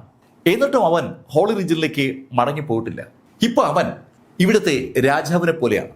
പക്ഷെ അവൻ അങ്ങനെ ഒരു കാരണവശാലും ആവശ്യമില്ലാത്ത കാര്യങ്ങളിൽ ഇടപെടുന്ന ആളല്ല. അവൻ്റെ ആ സോഡ് എനർജി നമ്മൾ ഭയപ്പെടേണ്ട ഒരു കാര്യമാണ്. കഷ്ടിച്ച നമ്മൾ രക്ഷപ്പെട്ടത്. ഹീമനെ കുറിച്ച് നേരത്തെ ജീനയും മാർക്കിനോട് സൂചിപ്പിച്ചിരുന്നു. ഷീ കുടുംബത്തിലെ ഒരു യോദ്ധാവ് ഹീമന്റെ സഹോദരിയെ അപമാനിച്ചപ്പോൾ പകരം ചോദിക്കാനായി ഷീ കുടുംബത്തിലേക്ക് പാഞ്ഞു കയറിയ അതേ ഹീമന്റെ കഥ ജീന പറഞ്ഞാണ് മാർക്ക് അറിയുന്നത്. അന്ന് കുതിരപ്പുറത്ത് ഷീ കുടുംബത്തിലേക്ക് പാഞ്ഞു കയറിയ ഹീമൻ സാക്ഷാൽ ഷീ ലീമനെ വരെ അപകടപ്പെടുത്തിയിരുന്നു. ഗുരുതരമായി പരിക്കേറ്റ ലീമൻ കഷ്ടിച്ച രക്ഷപ്പെട്ടത്. ലീമന്റെ ശക്തി മാർക്കിന് അറിയാവുന്ന കാര്യമാണ്. ആ ലീമനെ പോലും പരാജയപ്പെടുത്താൻ അല്ലെങ്കിൽ പരിക്കേൽപ്പിക്കാൻ കപ്പാസിറ്റി ഉള്ള ഹീമൻ 7th പറകെട്ടറിയിലാണ് താമസിക്കുന്നത്. അയാളുടെ അതിശക്തമായ ആ ഓറ മാർക്കും പിയാവും നേരിട്ട് അനുഭവിച്ചതാണ്. എന്തായാലും ഒരു പരുവത്തിൽ രണ്ടുപേരും രക്ഷപ്പെട്ടു എന്നുള്ള കാര്യം ഇപ്പോൾ രണ്ടുപേർക്കും അറിയാം. മാർക്കിനോടായി പിയാവ് പറഞ്ഞു, മാർക്ക്, ഞങ്ങളുടെ സെക്ഷൻ ലീഡർ ശരിക്കും ഈ സോളുമായി ബന്ധിപ്പിച്ച കൾട്ടിവേഷനിൽ ഒരു മാസ്റ്ററാണ്. മാർക്ക്, എപ്പോഴെങ്കിലും നിനക്ക് നിന്റെ ഡിവൈൻ സെൻസുമായി ബന്ധിപ്പിച്ച് ഒരു വിഷയം ഉണ്ടാകുകയാണെങ്കിൽ എന്നെ കോൺടാക്ട് ചെയ്യണം. എനിക്ക് നിന്നെ സഹായിക്കാൻ പറ്റിയേക്കും. Mark, thank you. മാർക്ക് അത് കേട്ടതും പിയാവോട് പറഞ്ഞു, പിയാവോ, ഞാനാണ് താങ്ക്സ് പറയേണ്ടത്. ശരിക്കും ഞാൻ ഈ പറകെട്ടറിയിലേക്ക് കഴിഞ്ഞ 10 കൊല്ലമായിട്ട് യാത്ര ചെയ്യുന്ന ആളാണ്. ചതി ആണ് ഞാൻ എല്ലാ ഭാഗത്തു നിന്നും കണ്ടത്. ചതിക്കാതെ എന്നോടൊപ്പം നിന്ന് ഏക വ്യക്തി പിയാവോ താൻ മാത്രമാണ്. അതുകൊണ്ട് ഈ സൗഹൃദം ഞാൻ വല്ലാതെ വിലമതിക്കുന്നുണ്ട്. Mark, take it easy. ഇവിടെ 2 ശൈലിയിൽ ആളുകളുണ്ട്, നല്ലവരും മോശം ആളുകളും. നല്ല ആളുകളെ നമ്മൾ കണ്ടെത്താൻ ശ്രമിക്കുന്നിടത്താണ് നമ്മുടെ വിജയം ഇരിക്കുന്നത്. Mark, be safe. അങ്ങനെ പറഞ്ഞിട്ട് പിയാവോ അതിവേഗം മാർക്കിന്റെ അടുത്തുനിന്ന് അങ്ങ് അപ്രത്യക്ഷമായി. മാർക്ക് സുമാരോ റിങ്ങിലേക്ക് മടങ്ങിയെത്തുമ്പോൾ ആ വലിയ വീപ്പുകൾക്ക് അടുത്തായി മീശയും ഗുവാനുമുണ്ട്. അവർ കൂടെ ആ വീപ്പയുടെ അടുത്തേക്ക് നടക്കും, പിന്നെ തിരിച്ചിറക്കും. ഒരു ഭയം രണ്ടുപേർക്കും ഉണ്ട്. ശരിക്കും ഒത്തിരി ദൂരേക്ക് മാറി നിൽക്കുകയാണ് ഷാരും ഫാറ്റിയും. മാർക്ക് ആ കാഴ്ച കണ്ടുകൊണ്ടാണ് അകത്തേക്ക് കടക്കുന്നത്.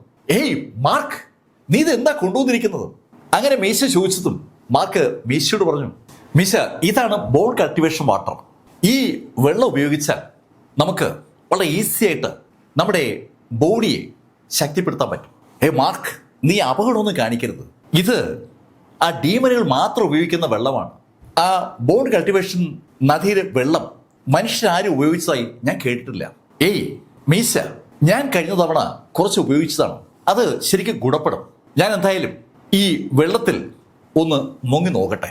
അങ്ങനെ പറഞ്ഞിട്ട് മാർക്ക് ഫെല്ലർ ആ ജാറുകളിലെ വെള്ളം 2 ചെറിയ ജാറുകളിൽ കൂടി പകർന്നിട്ട് ഒരെണ്ണം ഗുവാനും കൊടുത്ത് ഒരെണ്ണം മീശയ്ക്കും കൊടുത്തു. മാർക്ക്, ഇത് നീ എനിക്ക് തന്നാണോ? അതെ മീശ, നിങ്ങൾ വിചാരിച്ചാൽ ഈ വെള്ളം ഉപയോഗിച്ച് നിങ്ങളുടെ ബോഡി കുറെ കൂടി ശക്തമാക്കാൻ പറ്റും. മാർക്ക്, നീ പറയുന്നത് എനിക്ക് മനസ്സിലായി, പക്ഷേ എനിക്ക് അതിലൊന്നും താല്പര്യമില്ല. എൻ്റെ ലക്ഷ്യം എക്സ്പ്ലോറേഷനാണ്. എവിടെ നിധിയുണ്ടോ അവിടെ ഞാനുണ്ടാവും. അതല്ലാതെ ഈ ബോഡിയൊക്കെ ശക്തിപ്പെടുത്താനൊന്നും എന്നെ കൊണ്ട് പറ്റത്തില്ല. ഞാൻ അതിന് പകരം വല്ല ഫോർമേഷൻ ചെയ്യാം. അങ്ങനെ മീശ പറഞ്ഞതും മാർക്ക് മീശയോട് പറഞ്ഞു, ഓക്കെ മീശ, എന്നാലും ഈ വെള്ളം സൂക്ഷിച്ചു, ഇത് ഒരുപാട് ഒരുപാട് ഗുണപ്പെടും. അങ്കിൾ ഗുവാന്റെ ബോഡി അത്ര ശക്തമൊന്നുമല്ല. ഒരുപാട് കാലങ്ങളായി ജീവിച്ചിരിക്കുന്ന കക്ഷിയാണ് ഈ അങ്കിൾ ഗുവാൻ. അങ്കിൾ ഗുവാനോടായി മാർക്ക് പറഞ്ഞു, അങ്കിൾ ഈ വെള്ളം ഉപയോഗിച്ചാൽ അങ്കിളുടെ ബോഡിയും ശക്തമാകും. അങ്ങനെ മാർക്ക് പറഞ്ഞെങ്കിലും മീശയും അങ്കിൾ ഗുവാനും ആ വെള്ളത്തിൽ തൊടാൻ ലേശം മടിച്ചു നിൽക്കുകയാണ്. അത് കണ്ടതും മാർക്ക് രണ്ടാമതൊന്നും ആലോചിക്കാതെ ആ വലിയ ജാറിനകത്തേക്ക് ഒരൊറ്റ ജമ്പ്. മാർക്കിന്റെ ബോഡി ആ ജാറിനകത്തേക്ക് അങ്ങനെ താണു പോകുമ്പോൾ ഷാരുവും ലിറ്റിൽ ഫാറ്റിയും അറിയാതെ കണ്ണുപൊത്തി പോവുകയാണ്. മാർക്കിന്റെ ബോഡി ആ ജാറിലേക്ക് താഴുമ്പോൾ മാർക്കിന്റെ ബോഡി ഉരുകുന്നത് അവർക്ക് നന്നായി കാണാം. അവർ കണ്ടുകൊണ്ട് നിൽക്കേ മാർക്കിന്റെ ബോഡി ഏതാണ്ട് പൂർണ്ണമായും ആ ജാറിനകത്ത് ലയിച്ചു ചേർന്നതുപോലെയായി. പക്ഷെ അടുത്ത നിമിഷത്തിൽ അവർക്ക് ആ കാഴ്ച വീണ്ടും കാണാം. മാർക്കിന്റെ ബോഡി റീജനറേറ്റ് ചെയ്യുന്ന കാഴ്ച. മാർക്കിന്റെ ബോഡി ആ ജാറിനകത്ത് വെച്ച് നശിക്കുകയും റീജനറേറ്റ് ചെയ്യുന്ന പ്രക്രിയ ലൈവായി അങ്കിൾ ഗുവാനും മീശയും അമ്പരപ്പോടെ കണ്ടുകൊണ്ട് നിൽക്കുകയാണ്. ഈ കാഴ്ച കാണാൻ പറ്റാതെ ഷാരുവും ഫാറ്റിയും അവിടെ നിന്ന് ഓടി ഒളിച്ചു. ഷാരുവും ഫാറ്റിയും ശരിക്കും കൊച്ചു കുട്ടികളെ പോലെയാണ്. മാർക്ക് ഫെല്ലർ ആ ജാറിനകത്ത് തൻ്റെ സോൾ ടോർമെന്റിങ് ടെക്നിക്ക് ഉപയോഗിച്ചുകൊണ്ട് ബോഡി ഒന്ന് ടെമ്പർ ചെയ്തെടുക്കുകയാണ്. മാർക്ക് തന്റെ ലൈഫിനിടയിൽ അനവധി തവണ സ്വന്തം ശരീരത്തെ മെച്ചപ്പെടുത്തിയിട്ടുണ്ട്. ആ ശരീരത്തെ നശിപ്പിച്ച് റീജനറേറ്റ് ചെയ്തിട്ടുണ്ട്. അങ്ങനെയുള്ള അനവധി ടെക്നിക്കുകൾ മാർക്കിന് അറിയാം. ആ ടെക്നിക്കുകളുടെ ഒരു അൺബിലീവബിൾ ആയിട്ടുള്ള ഒരു എൻഡാണ് ഇവിടെ നടക്കുന്നത്. മാർക്കിന്റെ ബോഡി അതിവേഗം ശക്തമായിക്കൊണ്ടിരിക്കുകയാണ്. ഏകദേശം 1 മാസം മാർക്ക് ആ ജാറിനകത്തായിരുന്നു എന്ന് പറയാം. ആ ജാറിൽ നിന്ന് മാർക്ക് പുറത്തിറങ്ങുമ്പോൾ മീശയും ഗുവാനും മാർക്കിന്റെ അടുത്തേക്ക് ഓടി വന്നു. മാർക്ക് എങ്ങനെയുണ്ട്? ഇപ്പോ എനിക്ക് ശരിക്കും ശക്തി തോന്നുകയാണ്. മാർക്കിന്റെ ബോഡി വളരെ ശക്തിയായെന്ന് മാർക്ക് പറഞ്ഞതും മീശ മാർക്കിനോട് പറഞ്ഞു, മാർക്ക് എന്നാ ഞാനൊന്ന് നോക്കട്ടെ. മീശ പെട്ടെന്ന് ചില ഫോർമേഷനൊക്കെ സൃഷ്ടിച്ച് മാർക്കിന്റെ ബോഡിക്ക് നേരെ ഒന്ന് കൈ അനക്കിയതും അനവധി രശ്മികൾ മീശയുടെ കയ്യിൽ നിന്ന് മാർക്ക് നേരെ പാഞ്ഞു വന്നു. ആ രശ്മികൾ ഓരോന്നും അതിശക്തമായ അമ്പുകളായി മാറി മാർക്കിന്റെ ബോഡിയിലേക്ക് വന്ന് തറച്ചു കയറുമെന്നാണ് സ്വാഭാവികമായി അത് കാണുന്ന ആർക്കും തോന്നുക. പക്ഷെ ആ അമ്പുകൾ മാർക്കിന്റെ ബോഡിയിൽ വന്ന് തട്ടി അങ്ങ് താഴേക്ക് വീണു.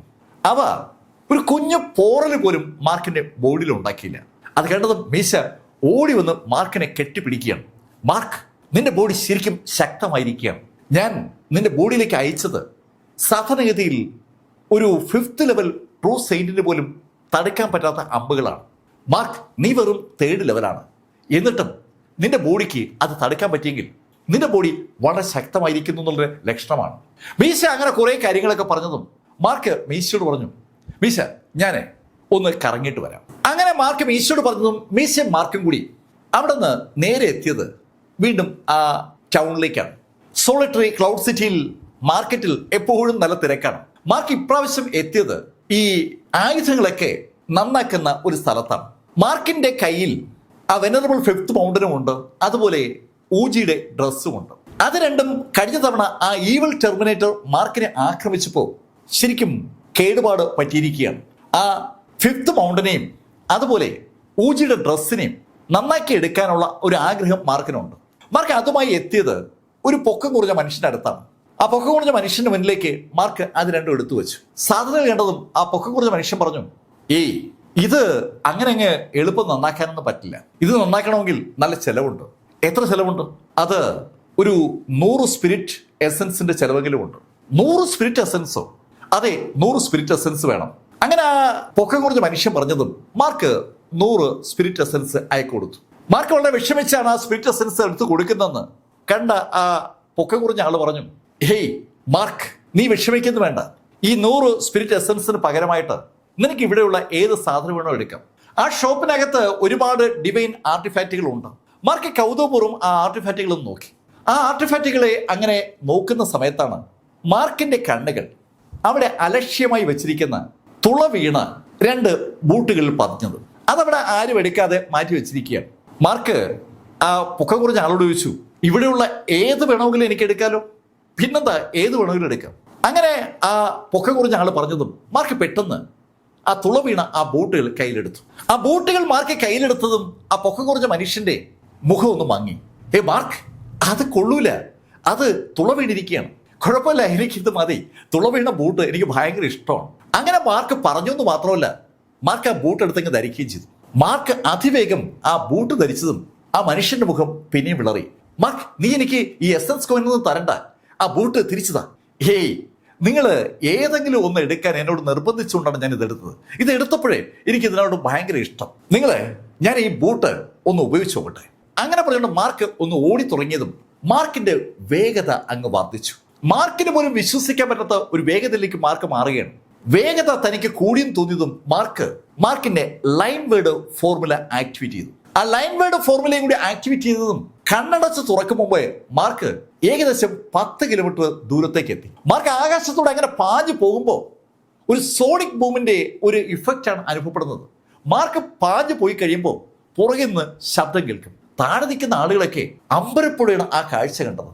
മാർക്ക് ഒരു റൗണ്ട് അടിച്ച് തിരിച്ച് താഴെ എത്തി. ആ പൊക്കം കുറഞ്ഞ മനുഷ്യൻ വല്ലാത്തൊരു ഭാവത്തോടെ മാർക്കിനെ നോക്കുകയാണ്. മാർക്ക് അയാളോട് പറഞ്ഞു, സുഹൃത്തെ, നിങ്ങൾക്ക് ഏറെ വേണ്ടപ്പെട്ട ഒന്നാണ് ഈ ബൂട്ടെന്നറിയാം, പക്ഷേ നിങ്ങൾ സങ്കടപ്പെടേണ്ട, നിങ്ങൾക്ക് ഞാനൊരു സമ്മാനം തരാം. അങ്ങനെ പറഞ്ഞിട്ട് മാർക്ക് ഫെല്ലർ അയാളുടെ മുന്നിലേക്ക് ആ സുമേരു റിങ്ങിൽ നിന്ന് ഒരു ജാർ എടുത്ത് മുന്നോട്ട് വെച്ചു. ഒരു കുഞ്ഞു ജാർ.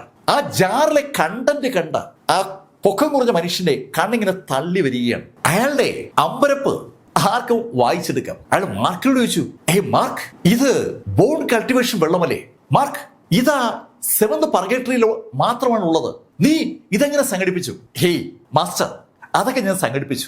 മാർക്ക്, എനിക്ക് ഇനി വേണം. അങ്ങനെ അയാൾ ചോദിച്ചതും മാർക്ക് കുറച്ചുകൂടി വെള്ളം അയക്ക് കൊടുത്തു. മാർക്ക് കുഞ്ഞു ജാറുകൾ മനഃപൂർവ്വം ഉണ്ടാക്കി വെച്ചതെന്നാണ്. മാർക്കിന് അറിയാം, ഇതുപോലുള്ള വ്യക്തികൾക്ക് ഇത്തരം സാധനങ്ങളോട് ഭയങ്കരമായ താല്പര്യമായിരിക്കും. മാർക്കിനോട് ബാർഗൻ ചെയ്ത അയാൾക്ക് മാർക്ക് അവസാനം 5 കുഞ്ഞു ജാറുകൾ നിറയെ ആ വെള്ളം കൊടുത്തു. 5 ജാറ് വെള്ളം അയാളെ വല്ലാതെ സന്തോഷിപ്പിക്കുകയാണ്. അയാൾ മാർക്കിനോട് പറഞ്ഞു, മാർക്ക്, നിനക്ക് ഞാനൊരു അടിപൊളി സംഭവം ഉണ്ടാക്കിത്തരാം. നിന്റെ ഈ ഡ്രസ്സും അതുപോലെ ഈ മൗണ്ടനെയും ഞാൻ ശരിയാക്കി തരാം. മാർക്ക് ആ മാസ്റ്ററോട് യാത്ര പറയുമ്പോൾ മാസ്റ്റർ മാർക്കിനോട് പറഞ്ഞു, മാർക്ക്, എന്റെ പേര് സുനൈൻ എന്നാണ്. മാസ്റ്റർ സുനൈൻ എന്ന് എന്നെ എല്ലാവരും വിളിക്കും. നീ വിചാരിക്കുന്നതിനേക്കാൾ മെച്ചപ്പെട്ട ഒരു മാന്ത്രിക ആയുധം നിനക്ക് ഞാൻ ഉണ്ടാക്കിത്തരും. ശരിക്കും അയാൾക്ക് അത് ഉണ്ടാക്കാൻ വല്ലാത്തൊരു താല്പര്യം, അത് അയാളുടെ വാക്കുകളിൽ ദൃശ്യമാണ്. മാർക്കിനെ സംബന്ധിച്ചിടത്തോളം ഒരു അടിപൊളി മാസ്റ്ററെ കണ്ടുകിട്ടിയതിന്റെ സന്തോഷമാണ് അത് കേട്ടപ്പോൾ തോന്നിയത്. ആ നിമിഷത്തിൽ മാർക്കിന് ഒരു ടെലിപ്പതി മെസ്സേജ് കിട്ടി. ആ മെസ്സേജ് ജീനയുടെയാണ്. മാർക്കിനെ ഒന്ന് കാണാൻ ആഗ്രഹമുണ്ടെന്നാണ് ജീന ആ മെസ്സേജിലൂടെ മാർക്കിനോട് പറഞ്ഞത്. അത് കേട്ടതും മാർക്ക് മീശയോട് പറഞ്ഞു, മീശ, ഞാനേ ഒരാളെ കണ്ടിട്ട് വരാം. മീശ ഒരു കാര്യം ചെയ്യും, സുമേരു റിങ്ങിലേക്ക് മടങ്ങി. മാർക്ക് ഉടൻ തന്നെ മീശയെ സുമേരു റിങ്ങിലേക്ക് ഡീപ്പോർട്ട് ചെയ്തു. അതിനുശേഷം മാർക്ക് ഫെല്ലർ നേരെ എത്തിയത് ആ മൂൺ പവലിയനിലാണ്. ജീന മാർക്കിനോട് പറഞ്ഞു, മാർക്ക്, നീ ഇന്നാളൊരു ദിവസം നിന്റെ ഒരു സുഹൃത്തിനെ കുറിച്ച് തിരക്കാൻ എന്നോട് പറഞ്ഞിരുന്നില്ലേ? മാർക്ക് മീശയ്ക്കൊരു വാക്ക് കൊടുത്തിരുന്നു. അന്ന് ആ ജിൻസിങ്ങിന് വേണ്ടിയുള്ള യുദ്ധം നടക്കുന്ന സമയത്ത് മാർക്കിന്റെ സുരക്ഷിതമായി ടെലിപ്പോർട്ട് ചെയ്യാനായി മീശ ഒത്തിരി ബുദ്ധിമുട്ടിയിരുന്നു. ആ ബുദ്ധിമുട്ടിന് പകരമായി ഒരാളെ മാർക്ക് പരിചയപ്പെടുത്തി കൊടുക്കാമെന്നാണ് മീശയ്ക്ക് മാർക്ക് കൊടുത്തിരുന്ന വാക്ക്. മാർക്ക് പരിചയപ്പെടുത്തി കൊടുക്കാമെന്ന് ആഗ്രഹിച്ചത് സാക്ഷാൽ വാങ് ഫെങ്ങിനെയാണ്. മാർക്കിന്റെ ഭാവി കാണിച്ചു കൊടുത്ത അതേ വാങ് ഫെങ്ങിനെ. ആ വാങ് ഫെങ്ങിന് കുറേയേറെ കാര്യങ്ങൾ അറിയാം. അയാൾക്ക് അൺബിലീവബിൾ ആയിട്ടുള്ള ഒരു ഫോർമേഷൻ കപ്പാസിറ്റി ഉണ്ട്. അയാൾ സ്വന്തമായി ഒരുപാട് ഫോർമേഷൻ പഠിച്ചിട്ടുണ്ട്. ആ ഫോർമേഷനുകൾ അറിയാവുന്ന വാങ് ഫെങ്ങിനെ മീശയെ പരിചയപ്പെടുത്തി കൊടുത്താൽ അവർക്ക് ഒരു കണക്ഷൻ ഉണ്ടാക്കാൻ പറ്റും. ശരിക്കും അത് മീശയ്ക്കും ഗുണം ചെയ്യും, വാങ് ഫെങ്ങിനും ഗുണം ചെയ്യും. ആ കാര്യം മാർക്കിന് അറിയാം. അതുകൊണ്ട് അന്ന് ആ ജിൻസിങ് വേട്ട കഴിഞ്ഞതിന് ശേഷം മാർക്ക് മീശയുമായിട്ട് വാങ് ഫെങ് താമസിക്കുന്ന സ്ഥലത്ത് ചെന്നിരുന്നു. അവിടെ എത്തിയപ്പോൾ വാങ് ഫെങ് അവിടെ ഇല്ല. വാങ് ഫെങ് അവിടുന്ന് മിസ്സായിരിക്കുകയാണ്. വാങ് ഫെങ്ങിനെ ഒരുപാട് സ്ഥലത്ത് മാർക്ക് മീശയും കൂടെ തിരക്കിയെങ്കിലും വാങ് ഫെങ്ങിനെ കുറിച്ച് ഒരു വിവരവും അവർക്ക് കിട്ടിയില്ല. വാങ് ഫെങ്ങിനെ അന്വേഷിക്കാനായി മാർക്ക് ഈ ജീനെ ചുമതലപ്പെടുത്തിയിരിക്കുകയായിരുന്നു. മാർക്ക് ജീനെ ചുമതലപ്പെടുത്തിയിട്ട് ഇപ്പോൾ ഏകദേശം 10 വർഷമായി. 10 വർഷം കഴിഞ്ഞപ്പോഴാണ് ജീന ഇതാ മാർക്കിനെ വിളിക്കുന്നത്. മാർക്ക്, ഞാൻ ആ വാങ് ഫെങ് എവിടെയുണ്ടെന്ന് കണ്ടുപിടിച്ചു. സ്വാഭാവികമായിട്ട് ജീന ഒരു ഇൻഫർമേഷൻ മാർക്കിന് കൊടുക്കണമെങ്കിൽ മാർക്ക് ആവശ്യമായ സ്പിരിച്വൽ എസൻസ് സ്റ്റോണുകൾ ജീനയ്ക്ക് കൊടുക്കണം.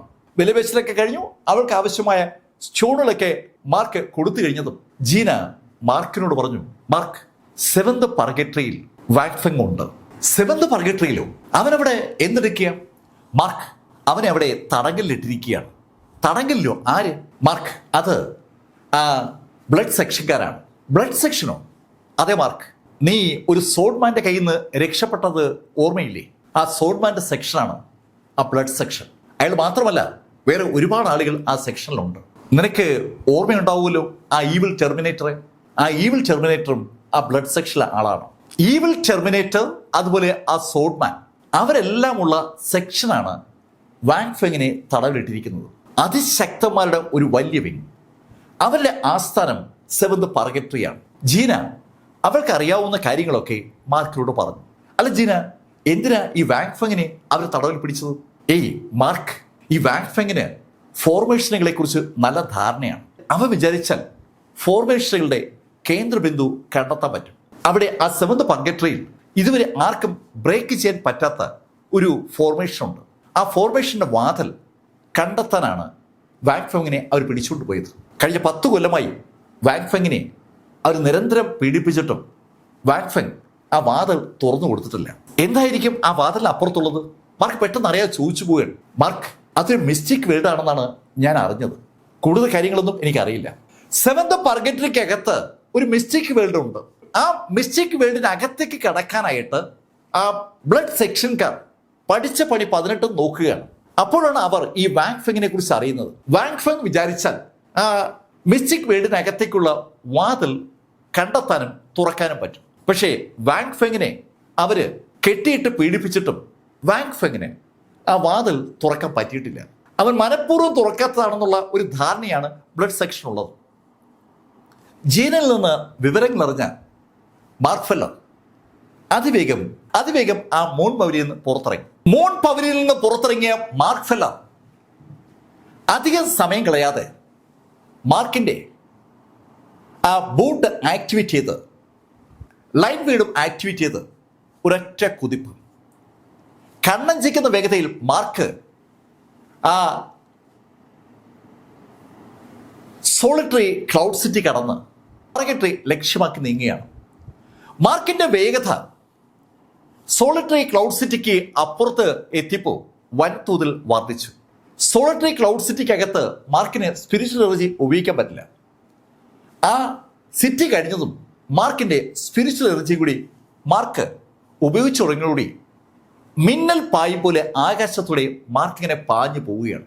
മാർക്ക് പാഞ്ഞു പോയി കഴിയുന്നതും ഒരു വൻ ശബ്ദം താഴെ കേൾക്കും. ജെറ്റ് വിമാനങ്ങൾ ആകാശത്തൂടെ പോയി കഴിയുമ്പോൾ നമ്മൾ ശബ്ദം കേൾക്കുന്ന പോലെ, നമ്മൾ ഒരു വര കാണുന്ന പോലെ രണ്ടും ആകാശത്ത് സംഭവിക്കാമെന്ന് പറയാം. മാർക്കിന് ആ ബൂട്ടും ലൈൻ വേർഡ് ഫോർമുലയും അൺബിലീവബിൾ ആയിട്ടുള്ള ഒരു വേഗതയാണ് സമ്മാനിച്ചിരിക്കുന്നത്. മാർക്ക് ഫെല്ലർ ഇതാന്ന് പറയുന്ന വേഗതയിൽ ആ പർഗറ്ററി 1, 2, 3, 4, 5 അങ്ങ് കടന്നു. മാർക്ക് ഏകദേശം അര ദിവസം ആയപ്പോൾ തന്നെ 7th പർഗറ്ററിയിലെത്തി. അന്ന് മാർക്കും പിയാവും കൂടി 7th പർഗറ്ററിയിൽ എത്താനായിട്ട് 3 ദിവസത്തെ സമയമെടുത്തിരുന്നു. ഇവിടെ ഇതാ ആ ഷൂവിൻ്റെ സഹായത്താൽ മാർക്ക് വെറും അര ദിവസം കൊണ്ട് ആ 7th പർഗറ്ററിയിൽ എത്തിയിരിക്കുകയാണ്. 7th പർഗറ്ററിയിലേക്ക് കടന്ന മാർക്കിന്റെ ലക്ഷ്യം വാങ് ഫെങ്ങിനെ കണ്ടുപിടിക്കുക എന്നുള്ളതാണ്. വളരെ ശ്രദ്ധിച്ച് 7th പർഗറ്ററിക്കൂടെ മാർക്ക് വാങ് ഫെങ്ങിനെ കണ്ടെത്താനായി മാർക്കിന്റെ ഡിവൈൻ സെൻസ് ഒന്ന് ആക്ടിവേറ്റ് ചെയ്തു. മാർക്ക് ആ എൻറ്റിയർ ഏരിയ ഒന്ന് കവർ ചെയ്യാൻ നോക്കുകയാണ്. ഒരുപാട് ദൂരേക്കൊന്നും മാർക്കിന്റെ ആ ഡിവൈൻ സെൻസിനെ അയക്കാൻ പറ്റുന്നില്ല. അവിടെ വെച്ച് കട്ടാവുന്നുണ്ട്. പല ഭാഗത്തെത്തുമ്പോഴും മാർക്കിന് ഡിവൈൻ സെൻസ് കട്ടായി പോകും. മാർക്കിനേക്കാൾ കപ്പാസിറ്റി കൂടിയ ട്രൂ സെയിന്റുകൾ ആ മേഖലകളിലൊക്കെ ഉണ്ടെന്നുള്ളതിൻ്റെ സൂചനയാണ് ആ ഡിവൈൻ സെൻസിന്റെ കട്ടിങ്. മാർക്ക് തന്നെ ഡിവൈൻ സെൻസ് കട്ടാവുമ്പോൾ കുറേ നേരം നിശബ്ദനായിരിക്കും. അതിനുശേഷം വീണ്ടും പതുക്കെ മൂവ് ചെയ്യും. അങ്ങനെ മൂവ് ചെയ്ത് മാർക്ക് ഒരു മലയുടെ അടുത്തെത്തി. അവിടെ ഒരു ഒറ്റപ്പെട്ട താമസ സ്ഥലം മാർക്കിന്റെ ദൃഷ്ടിപ്പെട്ടു. ആ ഭാഗത്തേക്ക് മാർക്ക് വരുന്നതോടുകൂടി മാർക്കിന് വാങ് ഫെങ്ങിന്റെ ഡിവൈൻ സെൻസിന്റെ സാന്നിധ്യം അനുഭവപ്പെട്ടു തുടങ്ങി.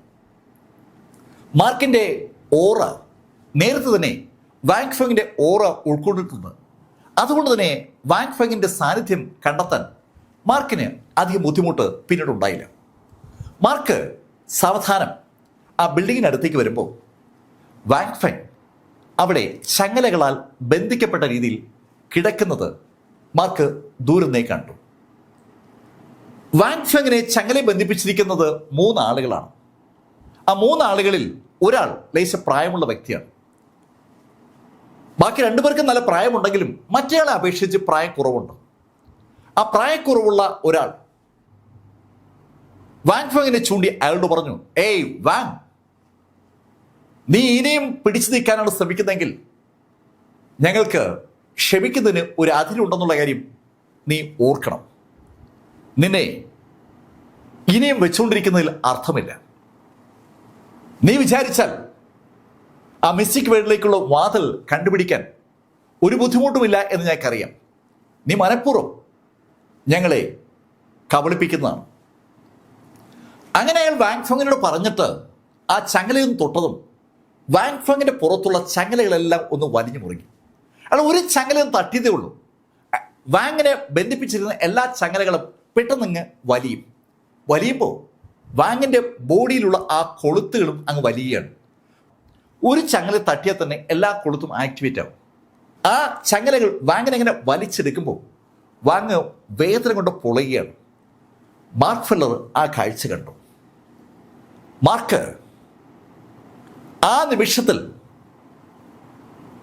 കൈയൊന്ന് നിവർത്തി ഒരൊറ്റ ഇടി. ശരിക്കും ആകാശത്ത് നിന്നാണ് മാർക്ക് ഇടിച്ചത്. മാർക്ക് അവിടെ എത്തിയതോ ഇടിച്ചതോ ആ മൂവരും കണ്ടിട്ടില്ല. പക്ഷേ വാങ്ങിനെ ചങ്ങലെ പിടിച്ചിരുന്ന ആ വ്യക്തി മാർക്കിന്റെ അതിശക്തമായ ആ പഞ്ചിന്റെ ഫലം അറിഞ്ഞു. ആകാശത്ത് നിന്ന് ഒരു ഉൽക്ക പോലെ ഒരു പ്രകാശം ആ ആളുടെ പുറത്തുനിന്ന് വീഴുകയാണ്. അയാൾ ആ നിമിഷം തവിട് പൊടിയായി. എന്താണ് സംഭവിച്ചതെന്ന് കൂടെയുള്ള കക്ഷിക്കോ ആ പ്രായമുള്ള ആളിനോ മനസ്സിലായതുമില്ല. ആകാശത്ത് നിന്ന് ഒരു മിന്നൽ ആ വ്യക്തിയുടെ മുകളിൽ വീണു.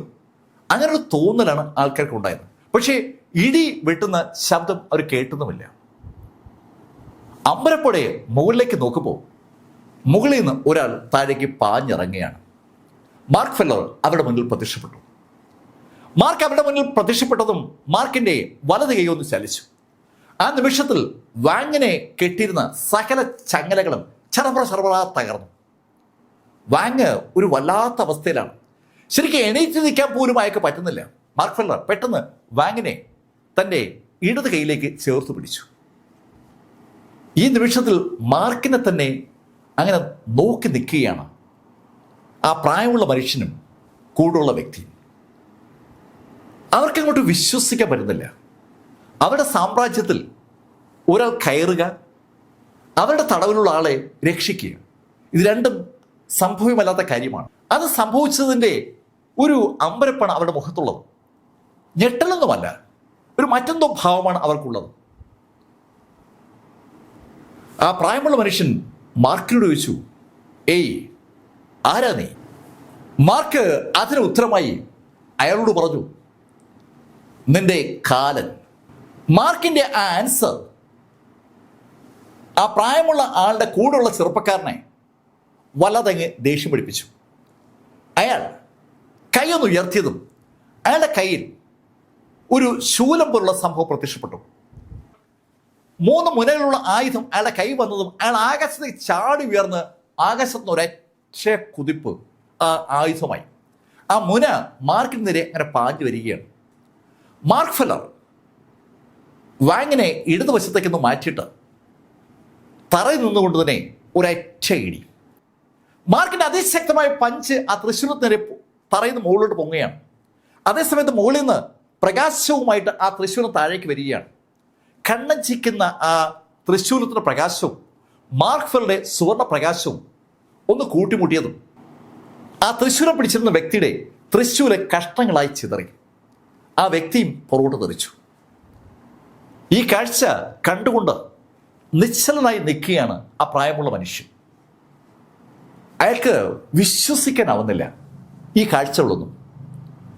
താഴേക്ക് തെറിച്ചു വീണ ആ തൃശ്ശൂലധാരിയെ മാർക്ക് ഫെല്ലർ അയാൾ എണീക്ക് മുമ്പേ അവസാനിപ്പിക്കുകയും ചെയ്തു. തൻ്റെ കൺമുന്നിൽ വെച്ച് 2 ആളുകൾ കൊല്ലപ്പെട്ടിരിക്കുന്നു. ഇത്രയും നേരം ഈ കാഴ്ചയിൽ കണ്ടുനിന്ന ആ ആളുടെ ബോഡി ഒന്ന് ചലിച്ചുടങ്ങി. ശരിക്കും അയാളുടെ ബോഡി ഒന്ന് ചലിക്കുമ്പോൾ നമുക്ക് ആ കാര്യം വ്യക്തമാവുകയാണ്. അയാൾ ഒരു 6th ലെവൽ ട്രൂ സെയിൻ്റാണ്. മാർക്ക് ഫെല്ലർ ഒരു 3rd ലെവൽ ട്രൂ സെയിൻറ്റുമാണ്. മാർക്കിൻ്റെ ജീവിതത്തിൽ ആദ്യമായിട്ട് മാർക്കിത ഒരു 6th ലെവൽ ട്രൂ സെയിൻറ്റുമായി നേർക്കുനേർ ഫൈറ്റ് ചെയ്യാൻ പോവുകയാണ്. ലേശം പ്രായമുള്ള ആ മനുഷ്യൻ തൻ്റെ ഇടതും വലതുമായി അവസാനിച്ച അയാളുടെ ആ 2 സഹപ്രവർത്തകരെ ഒന്ന് നോക്കി. അതിനുശേഷം മാർക്ക് ഫെല്ലറുടെ പുറകിലായി നിൽക്കുന്ന വാങ് ഫെങ്ങിനെയും അയാൾ ശരിക്കും ഒന്ന് സ്കാൻ ചെയ്തു എന്ന് പറയാം. അയാൾക്ക് വിശ്വസിക്കാനാവാത്ത ചില കാര്യങ്ങളാണ് കഴിഞ്ഞ നിമിഷങ്ങളിൽ അവിടെ സംഭവിച്ചിരിക്കുന്നത്. അയാളൊരു 6th ലെവൽ ട്രൂ സെയിൻ്റാണ്. അയാളുടെ തൊട്ടു മുന്നിൽ വെച്ച് അയാളുടെ 2 സബോർഡിനേറ്റ്സ് അങ്ങനെ കൊല്ലപ്പെട്ടതിൻ്റെ ഒരു അമ്പരപ്പ് അയാളിലുണ്ട്. അത് സംഭവിച്ചിരിക്കുന്നതാണെങ്കിലോ 7th ലെവൽ പർഗേറ്ററിയിൽ വെച്ചുമാണ്. അവരുടെ ഒരു സാമ്രാജ്യമാണ് 7th ലെവൽ പർഗേറ്ററി. ആ ബ്ലഡ് സെക്ഷനിലെ ആ മനുഷ്യൻ അടുത്ത നിമിഷത്തിൽ ഒന്ന് ആകാശത്തേക്ക് ഉയർന്നു. ശരിക്കും അയാൾ ആകാശത്തേക്ക് അങ്ങനെ ഉയരുമ്പോൾ അത് രസകരമായ ഒരു കാഴ്ചയാണ്. ഒരു മേഘം ഇങ്ങനെ പൊങ്ങി വരുമ്പോൾ അയാൾ ഇങ്ങനെ പൊങ്ങി വന്നു. ഒരു അമാനുഷ്യനായ വ്യക്തിയുടെ എല്ലാ ലക്ഷണവും അയാൾ കൈ 2 ഉയർത്തിപ്പിടിക്കുമ്പോൾ ആർക്കും മനസ്സിലാവും. അയാൾ 2 കൈയും അങ്ങനെ ഉയർത്തിപ്പിടിക്കുമ്പോൾ ഒരു അമാനുഷ്യനായ മനുഷ്യന്റെ സകല ലക്ഷണവും അയാളിലുണ്ട്. അയാൾ താഴെ കാണുന്ന എല്ലാം അയാളുടെ നിയന്ത്രണത്തിലാണെന്നുള്ള ഒരു ശൈലിയിലാണ് മുകളിൽ നിന്ന് താഴേക്ക് നോക്കുന്നത്. അയാളുടെ കൈ പെട്ടെന്ന് ഒന്ന് ചലിച്ചു. ആ നിമിഷത്തിൽ ശൂന്യതയിൽ നിന്നവണ്ണം താഴേക്ക് അഗ്നിയുടെ ഒരു വർഷം തന്നെ ഉണ്ടായി. തീജ്വാലകൾ മുകളിൽ നിന്ന് താഴേക്ക് ഇങ്ങനെ പാഞ്ഞു വരികയാണ്. ശരിക്കും ആ എൻറ്റയർ ഏരിയയും ആ ജ്വാലയ്ക്കുള്ളിലേക്ക് പെട്ടതുപോലെയായി. അതിശക്തമായ ഒരു തീക്കുണ്ടത്തിന് നടുക്ക് മാർക്ക് ഫെല്ലറും അതുപോലെ വാങ് ഫെങ്ങും പെട്ടു. തനിക്ക് നേരെ പാഞ്ഞു വരുന്ന ആ തീജ്വാല മാർക്ക് ഫെല്ലർ കാണുന്നുണ്ട്. അത് കണ്ട മാർക്ക് ഫെല്ലർ തറയിൽ ഒന്ന് ആഞ്ഞു ചവിട്ടി മുകളിലേക്ക് കുതിച്ചു. ആ തീജ്വാലയ്ക്കിടയിലൂടെ തന്നെ മാർക്ക് ഫെല്ലർ ആകാശത്ത് അയാൾക്ക് നേരെ എതിരെത്തി. 2 അതിശക്തരായ ഫൈറ്റേഴ്സ് ആ തീജ്വാലയ്ക്ക് ഇടയിലൂടെ മുകളിലേക്ക് പോകുമ്പോൾ മാർക്ക് ഫെല്ലർ അതിശക്തമായ ആ തീജ്വാലയിൽ ഒന്ന് പഞ്ച് ചെയ്യുകയും ചെയ്തു. ആ പഞ്ചിന്റെ അനന്തര ഫലമായിട്ട് ആ തീജ്വാല ചിതറിയപ്പോൾ മാർക്ക് ഫെല്ലർ മുകളിലെത്തി. താഴെ വാങ് ഫെങ് ഭയന്ന് ഒരു പാറയുടെ സൈഡിലോട്ട് മാറിയിരിക്കുകയാണ്. ഈ സമയത്ത് 2 അധികായന്മാരെ പോലെ മാർക്ക് ഫെല്ലറും ആ പ്രായമുള്ള മനുഷ്യനും ആകാശത്ത് മുഖാമുഖം നിൽക്കുകയാണ്. ആ പ്രായമുള്ള മനുഷ്യന്റെ മുഖത്ത് വല്ലാത്തൊരു ശാന്തതയാണ് നമുക്ക് കാണാൻ കഴിയുന്നത്. അയാൾ 2 കൈയും മുന്നോട്ട് നീട്ടിയിട്ട് മുന്നിലുള്ള വായുവിനെ 2 വശത്തേക്കും ഒന്ന് പതുക്കെ മാറ്റുകയാണ്. അയാളുടെ 2 കൈയും അങ്ങനെ മാറുമ്പോൾ അയാളുടെ തൊട്ട് മുന്നിലുണ്ടായിരുന്ന ആ എൻഡ് സ്പേസും 2ആയിട്ടങ്ങ് മാറുകയാണ്. ശരിക്കും മാർക്കിനും അയാൾക്കുമിടയിൽ ശുദ്ധമായ ഒരു ശൂന്യത ആ നിമിഷം അയാൾ സൃഷ്ടിക്കുകയാണ്. മാർക്കിനും അയാൾക്കുമിടയിൽ ഒരു മാധ്യമവും ഇല്ലാത്ത അവസ്ഥ. പൂർണ്ണ ഇരുട്ടാണ് മാർക്കിനും അയാൾക്കും ഇടയിലുള്ളത്. അയാൾ ആ വായുവിനെ അക്ഷരാർത്ഥത്തിൽ പിളർന്ന് മാറ്റിയിരിക്കുകയാണ്. ഒരു സ്പേഷ്യൽ ടെക്നിക്ക് അയാൾ അവിടെ ഉപയോഗിച്ചതാണ്. അയാളുടെ പവർഫുൾ ആയിട്ടുള്ള ആ ഇന്റേണൽ എനർജിയുടെ കപ്പാസിറ്റി കൊണ്ടാണ് അങ്ങനെ ചെയ്യാൻ പറ്റിയത്. മാർക്കിനും അയാൾക്കും ഇടയിൽ ശുദ്ധ ശൂന്യത ഡെവലപ്പായതും അയാൾ 2 കൈയും മാർക്കിനെതിരെ ഒന്ന് നീട്ടിയിട്ട് പതുക്കെ മാർക്കിനെ തൻ്റെ അടുത്തേക്ക് ഇങ്ങനെ വിളിക്കുമ്പോൾ ആക്ഷൻ കാണിച്ചു. മാർക്കിനും അയാൾക്കും ഇടയിലുള്ള മുഴുവൻ വായുവും വകഞ്ഞു മാറ്റിയിരിക്കുകയാണ്. അതിനുശേഷമാണ് അയാൾ മാർക്കിനെ അയാളുടെ അടുത്തേക്ക് ഇങ്ങനെ വിളിച്ചത്. സ്വാഭാവികമായിട്ടും മാർക്ക് മുന്നോട്ട് കുതിച്ചു പോവുകയാണ്. മാർക്കിനെ അബ്സോർവ് ചെയ്യുന്ന ഒരു ഡീവറിങ് മെക്കാനിസമാണ് യഥാർത്ഥത്തിൽ ആ മനുഷ്യൻ അവിടെ ഉപയോഗിച്ചത്. മാർക്കിന്റെ ഡിവൈൻ സെൻസിനെയാണ് അയാൾ അറ്റാക്ക് ചെയ്തിരിക്കുന്നത്. മാർക്കിന്റെ ഡിവൈൻ സെൻസിലുള്ള ബ്ലാക്ക് ഡിവൈൻ സെൻസും അതുപോലെ ഗോൾഡൻ ഡിവൈൻ സെൻസും ആ നിമിഷത്തിൽ ഒന്ന് അനങ്ങി. ശരിക്കൊരു വിറയൽ മാർക്കിന് ഫീൽ ചെയ്യുന്നുണ്ട്. മാർക്കിന് ഒന്നും ചെയ്യാൻ പറ്റുന്നില്ല. ആ കൈയുടെ ആക്ഷൻ കൊണ്ട് മാർക്ക് ഫെല്ലർ അയാൾക്ക് നേരെ വലിച്ചടുക്കപ്പെടുകയാണ്. ശരിക്കും റാഷമോൺ ടെക്നിക്കിന്റെ മറ്റൊരു ഭാവമാണ് മാർക്ക് അവിടെ കാണുന്നത്. മാർക്ക് അയാളുടെ അടുത്തേക്ക് വലിച്ച് അടുക്കപ്പെട്ടാൽ ആ നിമിഷത്തിൽ മാർക്ക് അവസാനിക്കും. ആ ഒരു വിശ്വാസം ആ പ്രായമുള്ള മനുഷ്യനുണ്ട്. അയാള് മാർക്കിനെ ഇങ്ങനെ കൂളായി വലിച്ചെടുക്കുകയാണ്. ഇതുപോലുള്ള ചെയ്തികൾ താൻ ഒരുപാട് ചെയ്തിരിക്കുന്നു എന്നൊരു തോന്നൽ അയാളുടെ ആ ചെയ്തികളുടെ ഉള്ളിലുണ്ട്. മാർക്ക് ഫെല്ലർ അതിവേഗം മുന്നോട്ട് പായപ്പോൾ മാർക്കിന്റെ ബ്ലാക്ക് സെൻസ് മാർക്കിനോട് പറഞ്ഞു, ഹാൻഡ് ഓവർ യുവർ ബോഡി എന്നാണ് ആ ബ്ലാക്ക് സെൻസ് പറഞ്ഞതിന്റെ അർത്ഥം. മാർക്കിന്റെ ബോഡിയുടെ നിയന്ത്രണം മാർക്കിന്റെ ആ കറുത്ത ഡിവൈൻ സെൻസിന് ഹാൻഡ് ഓവർ ചെയ്യാനുള്ള ഒരു നിർദ്ദേശമാണ് ആ ബ്ലാക്ക് സെൻസിൽ നിന്ന് മാർക്കിന് കിട്ടിയത്. മാർക്ക് രണ്ടാമതൊന്നും ആലോചിക്കാതെ ആ നിമിഷത്തിൽ ഗോൾഡൻ സെൻസ് ഒന്ന് സൈലന്റ് ആക്കി. ആ നിമിഷം മാർക്കിന് ചുറ്റുമായി എങ്ങനെന്നറിയാതെ ഒരു ചുഴി ഉണ്ടാവുകയാണ്. ശരിക്കും മാർക്കിന്റെ ബ്ലാക്ക് സെൻസ് ഒരു കറുത്ത പുകയായി മാർക്കിന്റെ ബോഡിക്ക് ചുറ്റും വന്ന് ആ കറുത്ത പുക മാർക്കിന് ചുറ്റുമായി ഒന്ന് കറങ്ങി തുടങ്ങി. മാർക്കിനും ഈ പ്രായമുള്ള വ്യക്തിക്കും ഇടയിലുള്ള മുഴുവൻ വായുവും വലിച്ചെടുത്തിരുന്ന ആ പ്രായമുള്ള മനുഷ്യൻ ആ കാഴ്ച കണ്ടു. മാർക്ക് ഫെല്ലർക്ക് ചുറ്റും ഒരു ചുഴി ഉണ്ടാകുന്നത്, ആ ചുഴിയുടെ അളവ് കൂടുന്നതും അയാൾ കണ്ടു. നിമിഷ നേരം കൊണ്ട് ആ ചുഴിയെ ആ എൻറ്റിയർ സ്ഥലവും കവർ ചെയ്ത് ഇപ്പോ മാർക്കിന്റെ ചുറ്റുമായി ആ എൻറ്റിയർ ഏരിയയും കവർ ചെയ്ത് തുടങ്ങി. അടുത്ത നിമിഷത്തിൽ ആ ചുഴി അതിശക്തമായി ആ പ്രായമുള്ള മനുഷ്യനെതിരെ ഒന്ന് കുതിച്ചു. ശരിക്കും ആ ചുഴിക്ക് മുന്നോട്ട് കറങ്ങാനും കഴിയുമെന്ന് ആ നിമിഷത്തിലാണ് അയാൾക്ക് മനസ്സിലാവുന്നത്. തൽഫലമായി അയാളുടെ ഇന്റേണൽ ഓറയും മാർക്കിന്റെ ആ ചുഴിയും തമ്മിൽ ഒന്ന് കൂട്ടിമുട്ടി. ആ ചുഴിയിൽ ആ ഇന്റേണൽ ഓറ ഇടിച്ചതും ആ പ്രായമുള്ള മനുഷ്യൻ ഒത്തിരി പുറകോട്ട് തെറിച്ചു. ആ നിമിഷം തന്നെ മാർക്കിന്റെ ബോഡിയുടെ നിയന്ത്രണം ഏറ്റെടുത്തു. മാർക്കിന്റെ ഗോൾഡൻ സെൻസ്. ശരിക്കും മാർക്ക് ആ നിമിഷത്തിൽ ആക്ടിവേറ്റ് ചെയ്തത് നെതർ വേൾഡ് സോൾ ടോർമെന്റിംഗ് ടെക്നിക്കാണ്. നരകത്തിൽ ആത്മാക്കളെ ശരിക്കും പദപ്പെടുത്തുന്ന ആ ടെക്നിക്കാണ് മാർക്ക് ഇവിടെ ഉപയോഗിച്ചിരിക്കുന്നത്. മാർക്ക് ഫെല്ലർ തന്റെ ഒരു സ്പേഷ്യൽ ടെക്നിക്കിനെ അതിജീവിച്ച കഥ സ്വാഭാവികമായിട്ടും ആ പ്രായമുള്ള മനുഷ്യന് മനസ്സിലായി. അടുത്ത നിമിഷത്തിൽ അയാൾ മുന്നോട്ട് കുതിച്ചു. അയാൾ ഒരു 6th ലെവൽ ട്രൂ സെയിന്റ് ആണ്. അതിൻ്റെതായ ശക്തി അയാളുടെ ബോഡിക്കുണ്ട്. മുന്നോട്ട് കുതിച്ച് അയാളുടെ വലത് കൈ ഈ സമയത്ത് ശക്തമായി പ്രകാശിക്കുകയാണ്. മാർക്ക് ഫെല്ലറും ആ അവസരം മുന്നിൽ കണ്ടു. മാർക്കിന്റെ ഫിസിക്കൽ ബോഡി സാധാരണഗതിയിൽ ആ ലെവലിലുള്ള ഒരാൾക്ക് ഭേദിക്കാൻ കഴിയില്ല. മാർക്ക് പക്ഷേ ഇപ്പൊ 3rd ലെവലും വരുന്ന ആള് 6th ലെവലുമാണ്. മാർക്ക് മുന്നോട്ട് കുതിച്ചു. രണ്ടുപേരും വായുവിലാണ്. മുന്നോട്ട് കുതിച്ച മാർക്ക് ഫെല്ലറുടെ വലത് മുഷ്ടിക്ക് ചുറ്റും ആ സുവർണ പ്രകാശമുണ്ട്. ആ സുവർണ പ്രകാശവും ശരിക്കും ആ പ്രായമുള്ള മനുഷ്യന്റെ വെളുത്ത നിറത്തുള്ള പ്രകാശം തമ്മിൽ ഒന്ന് കൂട്ടിയിടിച്ചതും രണ്ടുപേരും 2 സ്റ്റെപ്പ് പുറകോട്ട് മാറി. അടുത്ത നിമിഷത്തിൽ അയാൾ വീണ്ടും മുന്നോട്ട് കുതിച്ചു. സ്വാഭാവികമായിട്ടും മാർക്ക് തുടർന്ന് ആ വായുവിൽ അതിശക്തമായ സംഘടനമാണ് അരങ്ങേറിയത്. രണ്ടുപേരും കട്ടയ്ക്ക് നിൽക്കുകയാണ്. ഫിസിക്കൽ യുദ്ധത്തിന്റെ ഒരു അൺബിലീവബിൾ ആയിട്ടുള്ള ഒരു രംഗമാണ് അവിടെ അരങ്ങേറിയത്. ഈ സംഭവം ആ 7th പർഗേറ്ററിയിൽ പലരെയും ആകർഷിച്ചിരിക്കുകയാണ്. ഈ ബ്ലഡ് സെക്ഷനുമായി ബന്ധപ്പെട്ട അനവധി ആളുകൾ പല മേഖലയിൽ നിന്നായി ആ സ്ഥലത്തേക്ക് ഓടിയെത്തി. മാർക്ക് ഫെല്ലർ തുരുതുര ആ എതിരാളിയെ പഞ്ച് ചെയ്തുകൊണ്ടിരിക്കുകയാണ്. സെക്കൻഡുകൾക്കകം 100 തവണയെങ്കിലും മാർക്കിന്റെ കൈ അയാളുടെ പുറത്ത് പതിച്ചാണ്. അയാളും വിട്ടുകൊടുക്കുന്നില്ല. അയാളും മാർക്കിനെ അതുപോലെ പഞ്ച് ചെയ്യാണ്. രണ്ടുപേരുടെ ബോഡിയിലും കൈകൾ കയറി ഇറങ്ങിയാണ്. ആ നിമിഷത്തിൽ അയാൾ പെട്ടെന്ന് അയാൾക്ക് ചുറ്റുമായി ഒരു സീല് സൃഷ്ടിച്ചു. അയാൾ വാ തുറന്നു ഒന്ന് തുപ്പിയതും അയാളുടെ ആ തുപ്പൽ ഒരു സീലായി പെട്ടെന്ന് രൂപപ്പെട്ടതാണ്. മാർക്ക് ഫെല്ലറുടെ ഇടി ആ സീലിലാണ് കൊണ്ടത്. ആ സീൽ ഉപയോഗിച്ച് മാർക്കിനെ ഒന്ന് തടസ്സപ്പെടുത്താമെന്ന് അയാൾ കരുതിയെങ്കിലും ആ സീല് പൊട്ടി. മാന്ത്രിക ആയുധങ്ങളുടെ വൻ ശേഖരം ആ കഥാപാത്രത്തിന്റെ കയ്യിലുണ്ട്. അയാൾ ആ ആയുധങ്ങൾ ഉപയോഗിച്ചു തുടങ്ങിയതും മാർക്ക് ഫെല്ലർ തന്റെ ആ വിശ്വപ്രസിദ്ധമായ 10,000 സ്പെൽ ബ്രേക്കിംഗ് ഫിസ്റ്റ് ഉപയോഗിച്ച് ഒരു ഒറ്റ ഇടി. തികച്ചും അപ്രതീക്ഷിതമായിട്ട് ലൈൻ വേർഡ് ഫോർമുലയിൽ ലൈറ്റിനിങ് വേഗതയിൽ അയാളുടെ കൺമുന്നിലെത്തിയ മാർക്ക് അയാളുടെ ആയുധങ്ങൾ അയാൾക്ക് ഉപയോഗിക്കാൻ കഴിയും മുമ്പ് ഒരു ഒറ്റ ഇടി അയാളുടെ നെറ്റിക്കിട്ട് കൊടുത്തു. അയാളുടെ ഗ്ലാബലിലാണ് മാർക്കിന്റെ കൈ പതിഞ്ഞത്. ഇടിയേറ്റ് അയാളുടെ തല ആ ഭാഗം വെച്ച് പൊട്ടി. ആ അവസരം മുതലെടുത്ത മാർക്ക് ഫെല്ലർ ചാടി മുകളിലേക്ക് ഉയർന്ന് ഒരു ഒറ്റ ഇടി. നേരെ മുകളിൽ നിന്ന് താഴേക്ക് ആ കൈ താഴ്ന്നു വരുന്നത് ആ പൊട്ടിയ തലയുടെ മുകൾ ഭാഗത്ത് കൈ ഇടിച്ചു കയറിയതും മാർക്കിന്റെ കൈ ആ തലയ്ക്കുള്ളിലേക്ക് താഴേക്ക് പാഞ്ഞു പോകുന്ന അവിശ്വസനീയമായ ഒരു കാഴ്ച താഴെ നിൽക്കുന്ന ആളുകൾ കണ്ടു. 6th ലെവലിലെ ഒരു ട്രൂ സെയിന്റിനെ 3rd ലെവലിലെ ഒരു ട്രൂ സെയിന്റ് കൊല്ലുന്ന കഥ സാധാരണ അവരാരും കാണുന്നതല്ല. അങ്ങനൊരു കഥ അവർ കേട്ടിട്ടുമില്ല. പക്ഷെ ഇതാ കൺമുമ്പിൽ കാണുകയാണ്. മാർക്ക് ഫെല്ലർക്ക് മറ്റെന്തോ പവറുണ്ട്. ആ ഒരു തോന്നൽ സ്വാഭാവികമായിട്ടും അത് കണ്ടുകൊണ്ട് നിൽക്കുന്ന ആളുകൾക്കുണ്ട്. മാർക്ക് ഇവിടെ ഉപയോഗിച്ചിരിക്കുന്നത് ശരിക്കും മാർക്കിന്റെ ആ ബോൺ കൾട്ടിവേഷൻ വാട്ടർ എന്നുള്ള ശക്തിയാണ്. മാർക്കിന്റെ എല്ലുകളും അതുപോലെ സെല്ലുകളും എന്ന് വേണ്ട ശരീരത്തിലെ ഓരോ ഭാഗവും ഇപ്പോ അൺബിലീവബിൾ ആയിട്ടുള്ള സ്ട്രെങ്ത് നേടിയിരിക്കുകയാണ്. ആ എല്ലിനെ തകർക്കാൻ അല്ലെങ്കിൽ തൊലി തൊടാൻ ഒരു ആയുധത്തിനും പറ്റില്ല. സാധാരണഗതിയിലുള്ള ഒരു ആയുധത്തിനും പറ്റില്ല. മാർക്ക് ഫെല്ലർ ആ വ്യക്തിയുടെ തലയിൽ ഇടിച്ച് ചിതറിച്ചതും ആ ബോഡി ആകാശത്തിന് ഒരു ശബ്ദത്തോടെ താഴെ വന്ന് വീണു.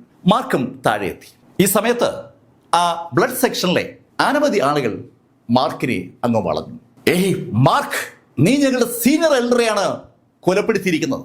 ഇനി നിന്നെ ഇവിടെ നിന്ന് ജീവനോടെ പോകാൻ ഞങ്ങൾ അനുവദിക്കത്തില്ല. അങ്ങനെ പറഞ്ഞുകൊണ്ട് മാർക്കിന് നേരത്തെ പരിചയമുള്ള ആ ബ്ലഡ് സെക്ഷനിലെ ആളുകൾ മാർക്കിനെ വളഞ്ഞു. പലപ്പോഴും പർഗേറ്ററി വെച്ച് അവരുമായി മാർക്ക് ഏറ്റുമുട്ടിയിട്ടുണ്ട്. അവിടെ ആ സോളിറ്ററി ക്ലൗഡ്സ് സിറ്റിയിൽ വെച്ചും മാർക്ക് അവരെ കണ്ടിട്ടുള്ളതാണ്. അവര് മാർക്കിനെ നേരിട്ടു. അതിശക്തരായ ആ 3 യോദ്ധാക്കളും മാർക്കിനെ നേരിടാൻ ഒരു കാരണമുണ്ട്. മാർക്ക് ഇപ്പൊ ശരിക്കും ക്ഷീണിച്ചിട്ടുണ്ട്. ആ 6th ലെവൽ ട്രൂത്ത് സൈന്യമായിട്ടുള്ള യുദ്ധം ഒരാളുടെ സകല കപ്പാസിറ്റിയും എടുത്തു കളയാൻ പര്യാപ്തമാണ്. മാർക്ക് ഏകദേശം 1 മണിക്കൂർ കൂടുതൽ ആ ട്രൂത്ത് സൈന്യവുമായി ഏറ്റുമുട്ടിയതാണ്. അതിന്റെ ഫലമായി മാർക്കിന്റെ എൻ്റെ സ്പിരിച്വൽ എനർജിയും അവിടെ യൂസ്ഡായി കാണുമെന്ന് അവർക്കറിയാം. അതാണ് അവസരമെന്നും മനസ്സിലാക്കിക്കൊണ്ടാണ് അവർ 3 പേര് ചേർന്ന് മാർക്കിനെ അറ്റാക്ക് ചെയ്തത്. മാർക്കിനെ ഡിഫൻസിലേക്ക് പെടുത്തിക്കൊണ്ട് ആ 3 പേരും അറ്റാക്ക് ചെയ്തതും പെട്ടെന്നാണ് മാർക്കിന്റെ തൊട്ടു മുന്നിലേക്ക് ഒരു സ്ത്രീ പ്രത്യക്ഷപ്പെടുന്നത്.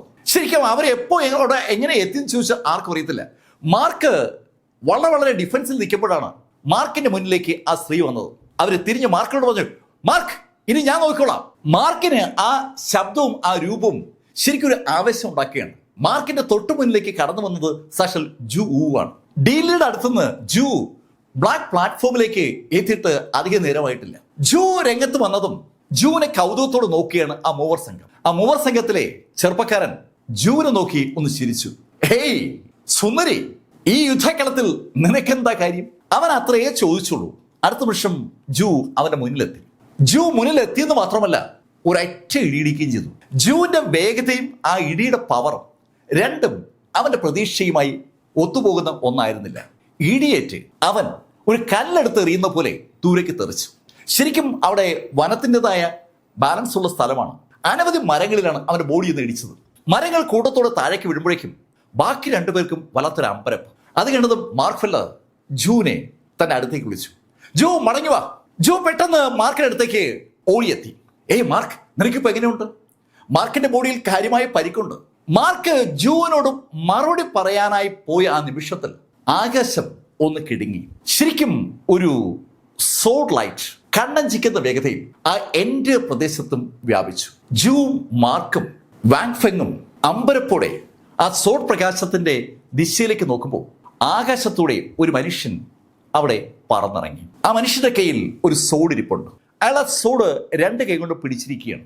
ആ വ്യക്തിയെ മാർക്ക് അതിനു മുമ്പ് കണ്ടപ്പോഴും അയാൾ 2 കൈ കൊണ്ടും സോഡ് പിടിച്ചിരിക്കുന്നതാണ് മാർക്ക് കണ്ടത്. അവിടെ ആ ഹോളി റീജിയനിൽ നിന്ന് ഷീ കുടുംബത്തിലെ ആളുകളെ വെട്ടിവീഴ്ത്തിയിട്ട് പറകെട്ടറിലേക്ക് വന്ന സാക്ഷൽ ഹീമാനാണ് മാർക്കിന്റെ മുന്നിൽ ഇപ്പോൾ പ്രത്യക്ഷപ്പെട്ടിരിക്കുന്നത്. മാർക്കും അയാളും തമ്മിൽ ഏകദേശം 100 മീറ്റർ അകലമുണ്ട്. അയാള് ആ വിശാലമായ മൈതാനത്ത് മാർക്കിനെ ഒന്ന് നോക്കിക്കൊണ്ട് ആ വാളിൽ അയാളെ പിടിച്ചുകൊണ്ട് നിൽക്കുകയാണ്. ഈ കാഴ്ച സ്വാഭാവികമായിട്ടും അനവധി ഡീമൺ ബീസ്റ്റുകളെയും കൾട്ടിവേറ്റേഴ്സിനെയും ഒരുപോലെ ആ സ്ഥലത്തേക്ക് ആകർഷിച്ചു. എത്രയോ കാലങ്ങൾക്ക് ശേഷം ഇതാ ഹീമാൻ വീണ്ടും ആക്ട് ചെയ്യുകയാണ്. ആ ബ്ലഡ് സെക്ഷന്റെ നട്ടല്ലുകളിൽ ഒരാളാണ് സാക്ഷാൽ ഹീമാൻ. ഹീമാൻ തനിക്ക് ചുറ്റും കൂടുന്ന ആളുകളെ ഒന്നും ശ്രദ്ധിക്കാതെ ആ സോഡ് ഒന്ന് ഉയർത്തി. മാർക്ക് ആ കാഴ്ച കണ്ടു. മാർക്ക് പെട്ടെന്ന് വാങ്ഫാങ്ങിനെ ഇടത് കൈകൊണ്ട് പിടിച്ചു, വലത് കൈകൊണ്ട് ജൂവിനെ പിടിച്ചു. അതിനുശേഷം മാർക്ക് ലൈൻ വേർഡ് ഫോർമുലയിൽ പുറകിലോട്ടൊരു ഒറ്റ ഓട്ടം. മാർക്ക് ഫെല്ലർ പിന്തിരിഞ്ഞ ഓടുന്നത്. ലൈൻ വേർഡ് ഫോർമുലയിൽ ഓടുന്ന മാർക്കിന്റെ കാലിൽ ആ ഷൂ ഉണ്ട്. കണ്ണഞ്ചിക്കുന്ന വേഗതയിൽ മാർക്ക് ഫെല്ലർ 7th ലെവൽ പറകേറ്റിൽ നിന്ന് 6th-ലേക്കും 6th നിന്ന് 5th-ലേക്ക് എത്തുമ്പോഴേക്കും ആ സോഡ്മാൻ അയാളുടെ സോഡ് ആകാശത്ത് വീശിക്കഴിഞ്ഞു. തൽഫലമായി ഒരു സോഡ് ലൈറ്റ് മാർക്ക് ഫെല്ലറെ അങ്ങനെ ഫോളോ ചെയ്യാണ്. പിന്തിരിഞ്ഞു പോകുന്ന മാർക്കിന് ലൈൻ വേർഡ് ഫോർമുലയിൽ ശരിക്കും പുറകോട്ട് മാർക്ക് അതിവേഗം സഞ്ചരിച്ചുകൊണ്ടിരിക്കുകയാണ്. ആ നിമിഷത്തിൽ മാർക്കിന് ആ കാഴ്ച കാണാം. അങ്ങ് ദൂരെ നിന്ന് പാഞ്ഞു വരുന്ന ആ ലൈറ്റിനെ മാർക്ക് 5th ലെവൽ പറകേറ്റിൽ എത്തുമ്പോഴേക്കും ആ സോഡ് ലൈറ്റ് മാർക്കിൽ നിന്ന് ഏകദേശം ഒരു 10 മീറ്റർ മുന്നിലെത്തി കഴിഞ്ഞു. അടുത്ത നിമിഷത്തിൽ ആ സോഡ് ലൈറ്റ് മാർക്കിന്റെ നെഞ്ചിൽ ഇടിക്കും എന്നുള്ള പരുവത്തിലാണ്. ആ യാഥാർത്ഥ്യം മനസ്സിലാക്കിയ മാർക്ക് തന്റെ സർവ്വശക്തിയും കേന്ദ്രീകരിച്ചുകൊണ്ട് ടോട്ടൽ ഡിസ്ട്രക്ഷൻ എന്ന് പറഞ്ഞൊരു ഒറ്റ ഇടി. മാർക്കിന്റെ എല്ലാ കപ്പാസിറ്റിയും പൂർണ്ണ ഊർജവും ആ ടോട്ടൽ ഡിസ്ട്രക്ഷനിലേക്ക് കൊടുത്തുകൊണ്ട് മാർക്ക് ആ സോഡ് ലൈറ്റിലേക്ക് ആഞ്ഞ് പഞ്ച് ചെയ്യുമ്പോഴേക്കും ആ സോഡ് ലൈറ്റ് മാർക്കിന്റെ തൊട്ട് അടുത്തെത്തി കഴിഞ്ഞു. അതിന്റെ മുനയിലേക്കാണ് മാർക്കിന്റെ ആ കൈ പതിക്കുന്നത്. മാർക്കിന്റെ ആ ചുരുട്ടിയ മുഷ്ടി ആ സോഡ് ലൈറ്റിൽ പതിച്ച നിമിഷത്തിൽ മാർക്കും ജൂവും വാങ്ഫെങ്ങും ആ 5ാമത്തെ ലെവലിൽ നിന്ന് ഒരുപാട് പുറകോട്ട് തെറിച്ചു. ശരിക്കൊരു സ്ഫോടനം തന്നെ അവിടെ ഉണ്ടായെന്ന് പറയാം. ആ 5th ലെവലിന്റെ അറ്റത്ത് ഒരു വൻ സ്ഫോടനം ഉണ്ടായി. ആ സ്ഫോടനം അവിടെ അങ്ങനെ നടക്കുമ്പോൾ ആർക്കും ഒന്നും കണ്ടുകൂടാ. മാർക്ക് അവസാനിച്ച് കാണുമെന്ന് മാർക്കിനോട് ഫൈറ്റ് ചെയ്തുകൊണ്ടിരുന്ന ആ ബ്ലഡ് സെക്ഷനിലെ ആളുകൾക്ക് അറിയാം. അവരെല്ലാവരും മാർക്കിൽ നിന്ന് ഇപ്പോൾ ഒരുപാട് ദൂരത്താണ്. അവരൊക്കെ 7th ലെവലിൽ നിൽക്കുന്നേ ഉള്ളൂ. മാർക്ക് ഫില്ലർ ആണെങ്കിൽ ഇപ്പോൾ 5th ലെവൽ എത്തിക്കഴിഞ്ഞു. ഈ നിമിഷത്തിൽ ആ സോഡ് പിടിച്ചിരിക്കുന്ന വ്യക്തി ഒന്ന് അനങ്ങി. ഹീമാന്റെ ആ സോഡ് ഒന്ന് അനങ്ങിയപ്പോൾ ഹീമാന്റെ മുഖത്ത് ശരിക്കും രസകരമായ ഒരു കൗതുകം നമുക്ക് വായിച്ചെടുക്കാം. അയാളുടെ സോഡിലേക്ക് നോക്കിയിട്ട് പെട്ടെന്ന് പുറകോട്ട് മാറി ആ മലയിലേക്ക് ഇങ്ങ് അപ്രത്യക്ഷമായി. എന്താണ് ഇവിടെ സംഭവിച്ചത്? ആർക്കും ഒരു പിടിയില്ല. ഹീമാൻ മാർക്കിനെ കൊന്നോ, അതോ ഹീമാന്റെ ആ സോഡിനെ മാർക്ക് ഫില്ലർ തടുത്തു? മാർക്ക് ഫില്ലർക്ക് ആ സോഡിനെ തടുക്കാൻ കഴിയില്ല. കാരണം ഹീമാൻ ഒരു 8th ലെവൽ ട്രൂ സെയിന്റ് ആണ്. ആ 8th ലെവൽ ട്രൂ സെയിന്റിനെ തടുക്കാനുള്ള കപ്പാസിറ്റി 3rd ലെവലുകാരനായ മാർക്കിന് ഒരു കാരണവശാലും ഉണ്ടാകില്ല. ആ സത്യം എല്ലാവർക്കും അറിയാം. അതുകൊണ്ട് തന്നെ 7th ലെവലിൽ ഉണ്ടായിരുന്ന ആളുകൾ അതിവേഗം അവരുടെ വാഹനങ്ങളിൽ 5th ലെവലിലേക്ക് തിരിച്ചു. അവരുടെ വാഹനങ്ങളിൽ മാർക്ക് പോയ വഴിയെ തിരിക്കുകയാണ്. പക്ഷേ ഈ നിമിഷത്തിൽ മാർക്ക് ഫില്ലർ ജൂനെയും വാങ് ഫെങ്ങിനെയും കൊണ്ട് ഏതാണ്ട് സോളിറ്ററി സിറ്റിയുടെ അടുത്ത് എത്തിക്കഴിഞ്ഞു. അവിടെ എത്തിയ മാർക്ക് ആ നിമിഷത്തിൽ തന്നെ ആ സുമേരി റിംഗിലെ ഡിവൈൻ സെൻസുമായിട്ടുള്ള ബന്ധം പുനഃസ്ഥാപിച്ച് അതിവേഗം അതിനകത്തേക്ക് അങ്ങ് കയറി കഴിഞ്ഞു. അകത്തേക്ക് മാർക്ക് കയറിയത് മാത്രമേ മാർക്കിന് ഓർമ്മയുള്ളൂ. അകത്തേക്ക് കയറിയ മാർക്ക് വെട്ടിയിട്ട വാഴത്തട പോലെ അതിനകത്തങ്ങ് വീണു. അതേപോലെ തന്നെയാണ് വാങ് ഫെങ്ങിന്റെ അവസ്ഥ. ജൂന് പരിക്ക് വളരെ കുറച്ച് ഏറ്റിട്ടുള്ളൂ. ജൂവിന്റെ ദേഹത്ത് ആ സോഡ് പ്രകാശം അധികം വീണിട്ടില്ല. ജൂ അകത്തേക്ക് നോക്കുമ്പോൾ അവിടെ മീശയുണ്ട്. മീശ കണ്ടതും ജൂ ചോദിച്ചു, ഏയ് എന്താ ഇത്? അങ്ങനെ ജൂ ചോദിക്കുമ്പോഴേക്കും ആ ഫാറ്റിയും ഷാരും ഓടി ജൂവിൻ്റെ അടുത്തെത്തി. ഒരു സ്ത്രീയെ കണ്ടതിന്റെ സന്തോഷം ആ പിള്ളേർക്കുണ്ട്. അവർ ജൂവിനെ കൈ പിടിച്ചിട്ട് ജൂവിനോട് ചോദിച്ചു, മാർക്കിന് ഒന്നും പറ്റില്ലല്ലോ? ജൂ ചോദിക്കേണ്ട ചോദ്യമാണ് യഥാർത്ഥത്തിൽ ആ പിള്ളേർ ചോദിക്കുന്നത്. പെട്ടെന്ന് ജൂ കുനിഞ്ഞ് മാർക്കിനടുത്തേക്ക് ഇരുന്നു. ഈ സമയത്ത് മേസിയും മാർക്കിനടുത്തിരുന്ന് മാർക്കിനെ പരിശോധിക്കുകയാണ്. അങ്കിൾ ഗുവാനും മാർക്കിനെ പരിശോധിക്കുകയാണ്. അവിടെ ആ രംഗം അങ്ങനെ അരങ്ങേറുമ്പോൾ ആ പറകെട്ടറിക്കകത്ത് സകല ആളുകളും മാർക്ക് ഫില്ലറെ തിരക്കുകയാണ്. മാർക്കിന്റെ പൊടി പോലുമില്ല അവിടെ.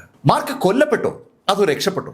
അതിന്റെ ഉത്തരം ആർക്കും കൊണ്ട് കിട്ടുന്നില്ല. ഹീമാന്റെ സോഡ് ലൈറ്റ് ഒരാളെ ലക്ഷ്യമിട്ടാൽ ആ ആള് കൊല്ലപ്പെടും. ഇതുവരെയും അങ്ങനെയാണ് സംഭവിച്ചിട്ടുള്ളത്. മാർക്ക് ഫില്ലർ ആ സോഡ് ലൈറ്റിനെ അതിജീവിച്ചു. മാർക്കിന്റെയോ മാർക്കിനൊപ്പം ഉണ്ടായിരുന്ന ആളുകളുടെയോ ഒരു ബോഡി പാർട്സും ആ ഭാഗത്തു നിന്ന് കണ്ടതുമില്ല. കൊല്ലപ്പെട്ടുവെങ്കിൽ എന്തെങ്കിലുമൊക്കെ അവശിഷ്ടങ്ങൾ അവിടെ നിന്ന് കിട്ടേണ്ടതാണ്. 5th ലെവൽ വരെ അവരെ തിരക്കിയെത്തിയ യോദ്ധാക്കൾക്ക് അവിടെ വൻതോതിൽ മരങ്ങൾ കരിഞ്ഞു കിടക്കുന്നത് കാണാം. വൻതോതിൽ മരങ്ങൾ കരിഞ്ഞു കിടക്കുന്നതും ഡീമൺ ബെസ്റ്റുകൾ കത്തിക്കരിഞ്ഞു കിടക്കുന്നതും കണ്ടു. അവിടെ വെച്ച് ഒരു സ്ഫോടനം ഉണ്ടായിട്ടുണ്ട്. അല്ലെങ്കിൽ ആ സോഡ് ലൈറ്റ് മാർക്കിനെ അറ്റാക്ക് ചെയ്തത് അവിടെ വെച്ചാണ്. ആ ഒരു യാഥാർത്ഥ്യം ആളുകൾക്ക് മനസ്സിലായി. അനവധി ബോഡികൾ കണ്ടതും അവർ ആ ബോഡികളൊക്കെ തലങ്ങും വിലങ്ങും പരിശോധിച്ചു തുടങ്ങി. പക്ഷെ അവിടെയൊന്നും മാർക്ക് ഫില്ലർ ഇല്ല.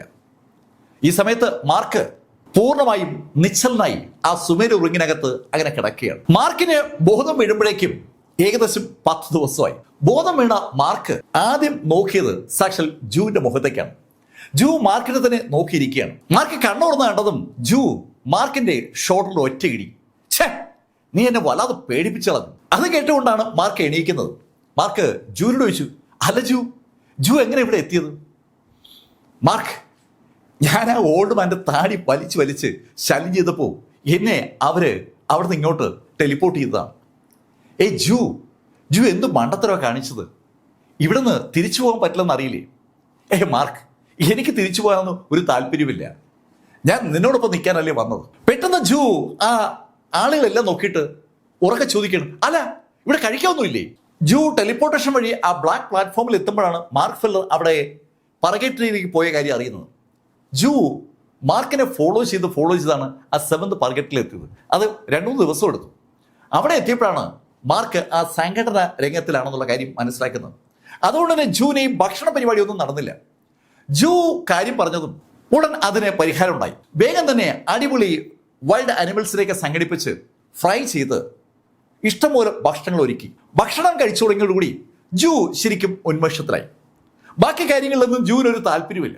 ജൂവിൽ നിന്ന് പല കാര്യങ്ങളും മീശയും അതുപോലെ അങ്കിൾ ഗുവാനും അറിഞ്ഞിരുന്നു. മാർക്കൊന്ന് സ്റ്റെബിലൈസ് ചെയ്യപ്പെട്ടതും അങ്കിൾ ഗുവാൻ മാർക്കിനോട് ചോദിച്ചു, അല്ല മാർക്ക്, ശരിക്കും നീ ആ സോഡ് ലൈറ്റിൽ നിന്ന് എങ്ങനെ രക്ഷപ്പെട്ടത്? അങ്കിൾ, ഞാൻ രക്ഷപ്പെട്ടത് അവിടെ തന്നെ ടെക്നിക്ക് ഉപയോഗിച്ചാണ്. അവരുടെ ടെക്നിക്കോ?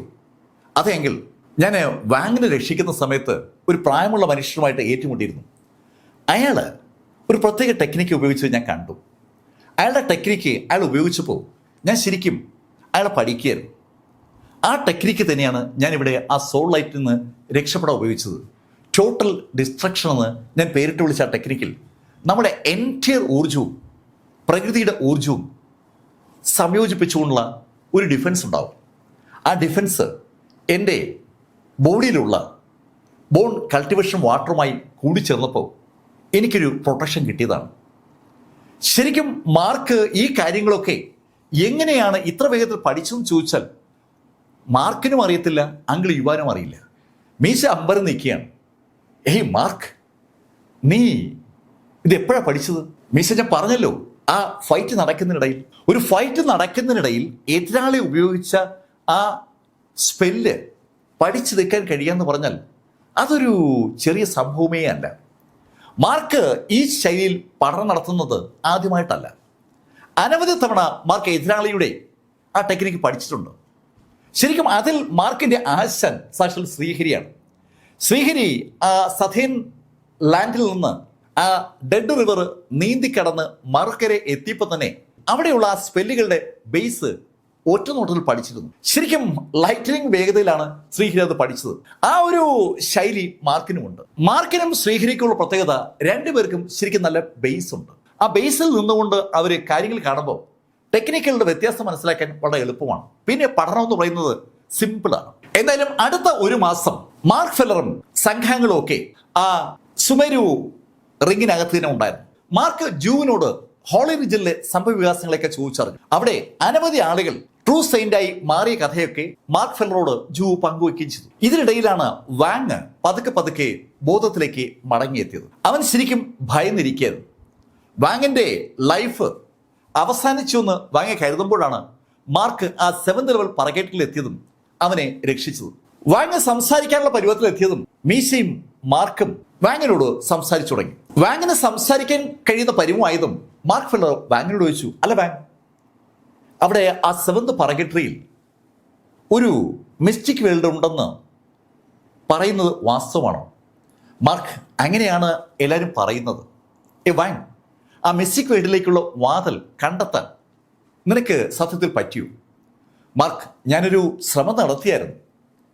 ഏതാണ്ട് ആ വാതിലിന് അടുത്തുവരെ ഞാൻ എത്തിയെന്ന് പറയാം. പക്ഷെ അത് തുറന്നു കൊടുക്കാൻ എന്തുകൊണ്ടോ എനിക്ക് തോന്നിയില്ല. അത് കേട്ടതും മാർക്കിന്റെ മുഖത്ത് ഒരു പുഞ്ചിരി വിരിഞ്ഞു. പക്ഷെ ആ നിമിഷത്തിൽ മീശ മാർക്കിനെ പുറത്തുനിന്ന് തട്ടി. മാർക്ക്, വേണ്ട. എന്താ മീശ? മാർക്ക്, 7th പറകേറ്ററി നീ പോകാൻ പാടില്ലാത്ത സ്ഥലമാണ്. മീശ, അതെന്താ അങ്ങനെ പറയുന്നത്? മാർക്ക്, ഞാൻ നിന്റെ നന്മയ്ക്ക് വേണ്ടി പറയുന്നതാണ്. അവിടെ ഇപ്പോൾ നീ പോണ്ട.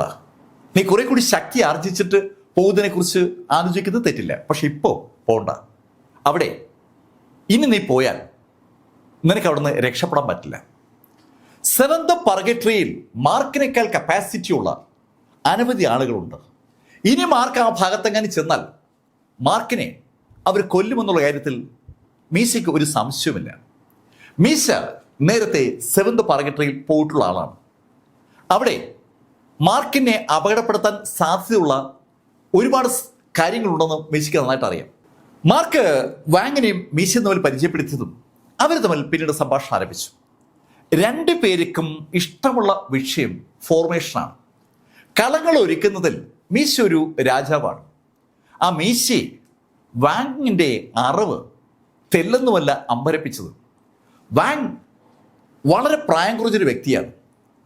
അവൻ ഈ കുഞ്ഞു പ്രായത്തിനിടയിൽ പഠിച്ചതും പ്രാക്ടീസ് ചെയ്തതുമായ വിവരങ്ങൾ മീശയോട് പങ്കുവച്ചപ്പോൾ മീശ അമ്പരപ്പോടെ, അത്ഭുതത്തോടെ, ആഹ്ലാദത്തോടെ വാങ്ങിന് അയാൾക്കറിയാവുന്ന കാര്യങ്ങൾ പറഞ്ഞു കൊടുത്തു പോവുകയാണ്.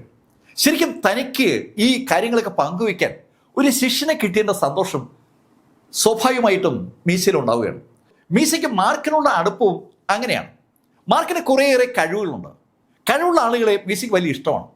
ഇവിടെ മീശയുടെ അതേ തട്ടകത്തിൽ വാങ് ഫെങ്ങിനെ കണ്ടപ്പോൾ വാങ് ഫെങ്ങിനോടുള്ള മീശയുടെ ആരാധനയും കൂടി. ഈ ചെറുപ്രായത്തിൽ ഇത്രയേറെ ടെക്നിക്കുകൾ പഠിക്കുക, എന്നിട്ട് സ്പിരിച്വൽ എനർജിയുടെ റൂട്ട് അളന്ന് മിസ്റ്റിക് വേൾഡിലേക്ക് എത്തുക, മാർക്ക് ഫെല്ലർക്ക് അങ്ങനെ ഒരു ശേഷിയുണ്ട്. ഡിവൈൻ പാത്ത് കണ്ടുപിടിക്കാനുള്ള മാർക്കിന്റെ ശേഷി മീശയെ തന്നെ അമ്പരപ്പിച്ചിട്ടുണ്ട്. മീശ ഡിവൈൻ പാത്തുകൾ കണ്ടുപിടിക്കുന്ന വ്യക്തിയാണ്. പക്ഷെ ഒരു തവണ മാർക്ക് മീശയെ അമ്പരപ്പിച്ചുകൊണ്ട് കൃത്യമായും റൂട്ട് പറഞ്ഞപ്പോൾ മാർക്കിനെ മനസ്സുകൊണ്ട് നമിച്ചുപോയ വ്യക്തിയാണ് മീശ. ആ മീശ ഇപ്പോൾ ശരിക്കും ഗുരുവിനെ പോലെ വാങ്ങിനെ കണ്ടുപോവുകയാണ്. കാരണം വാങ്ങിന് ആ മേഖലയിലുള്ള അറിവിന് പരിധികളില്ല എന്ന് തന്നെ പറയാം. ഭാവി പ്രവചിക്കാനുള്ള അവൻ്റെ ആ കപ്പാസിറ്റി അവൻ ആരടുത്തും കാണിക്കരുതെന്ന് മാർക്ക് പറഞ്ഞിട്ടുള്ളത് കൊണ്ട് മാത്രം വാങ് ആ ഭാഗം മാത്രം മീശയോട് സംസാരിച്ചില്ല. സംഭവവികാസങ്ങൾ അങ്ങനെ അരങ്ങേറുമ്പോഴേക്കും മാർക്ക് പൂർണ്ണ ആരോഗ്യം വീണ്ടെടുത്ത് കഴിഞ്ഞു. മാർക്കിൻ്റെ ഡിവൈൻ സെൻസും ബോഡിയും ഒക്കെ ഇപ്പോൾ പ്രിപ്പയർഡാണ്. മാർക്കിൻ്റെ ആ ബോഡി പ്രിപ്പയർഡ് ആയതും മാർക്ക് ജൂവിനോട് പറഞ്ഞു, ജൂ നമുക്കൊന്ന് കറങ്ങാൻ പോയാലോ? പിന്നെന്താ, നമുക്ക് പോവാം. മാർക്കും ജൂവും കൂടി അങ്ങനെ സോളിറ്ററി ക്ലൗഡ് സിറ്റിയിലേക്ക് എത്തി.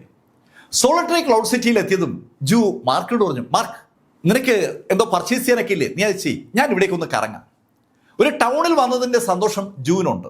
മാർക്ക് ഫെല്ലർ ആ നിമിഷത്തിൽ നേരെ പോയത് ആ പൊക്കം കുറഞ്ഞ ആർട്ടിഫാക്റ്റ് ഉണ്ടാക്കുന്ന ആ മനുഷ്യൻ്റെ അടുത്തേക്കാണ്. മാർക്കിന് ആ 2 ഷൂ കൊടുത്ത അതേ മനുഷ്യൻ്റെ അടുത്ത്. മാർക്ക് ആ കടയിൽ ചെല്ലുമ്പോൾ അയാൾ വെറുതെ ഇരിക്കുകയാണ്. മാർക്ക് അയാളെ കണ്ടതും അയാളെ ചോദിച്ചു, അല്ല എൻ്റെ സാധനങ്ങളൊക്കെ റെഡിയായോ? മാർക്ക് ഞാനൊന്നും ചെയ്തില്ല. നിങ്ങളല്ലേ പറഞ്ഞത് എല്ലാം ശരിയാക്കാവുന്നു. മാർക്ക് ഞാൻ പറഞ്ഞു എന്നുള്ളത് ശരിയാണ്, പക്ഷേ അത് ശരിയാക്കാൻ പറ്റിയ സംവിധാനം എൻ്റെ കയ്യിലില്ല. മാസ്റ്റർ എന്താ പറയുന്നത്? മാർക്ക് ഇവിടുന്ന് കുറച്ച് ദൂരത്ത് ഒരു കോണ്ടിനെൻ്റ് ഉണ്ട്. നമ്മുടെ ടെലിപ്പോർട്ടേഷൻ പ്ലാറ്റ്ഫോം വഴി നമുക്ക് അവിടെ പോകാൻ പറ്റും. യൂണിക്കോൺ കോണ്ടിനെൻ്റ് എന്ന് അതിനെ വിളിക്കുക. അവിടെ ഒരു ഒൾക്കാനയുണ്ട്. ആ അഗ്നിപർവ്വതത്തിലെ ലാവ ഉപയോഗിച്ചാലേ നമുക്ക് എന്തെങ്കിലും ചെയ്യാൻ പറ്റൂ. അല്ല മാസ്റ്റർ പറഞ്ഞു വരുന്നത്? മാർക്ക് നീ തന്ന സാധനങ്ങളൊക്കെ ഒന്ന് നോക്കിയാൽ ഊജിയുടെ ഡ്രസ്സ് ഞാൻ ഒരുക്കാനായിട്ട് എൻ്റെ കയ്യിലുള്ള എല്ലാ സംവിധാനങ്ങളും ഉപയോഗിച്ചു. പക്ഷേ അത് ഉരുകുന്നില്ല. അത് ഉരുക്കാൻ ആ അഗ്നിപർവ്വതത്തിൽ ലാവ തന്നെ വേണം. അത് കേട്ടതും മാർക്ക് ഫെല്ലർ കൈയൊന്ന് അനക്കി.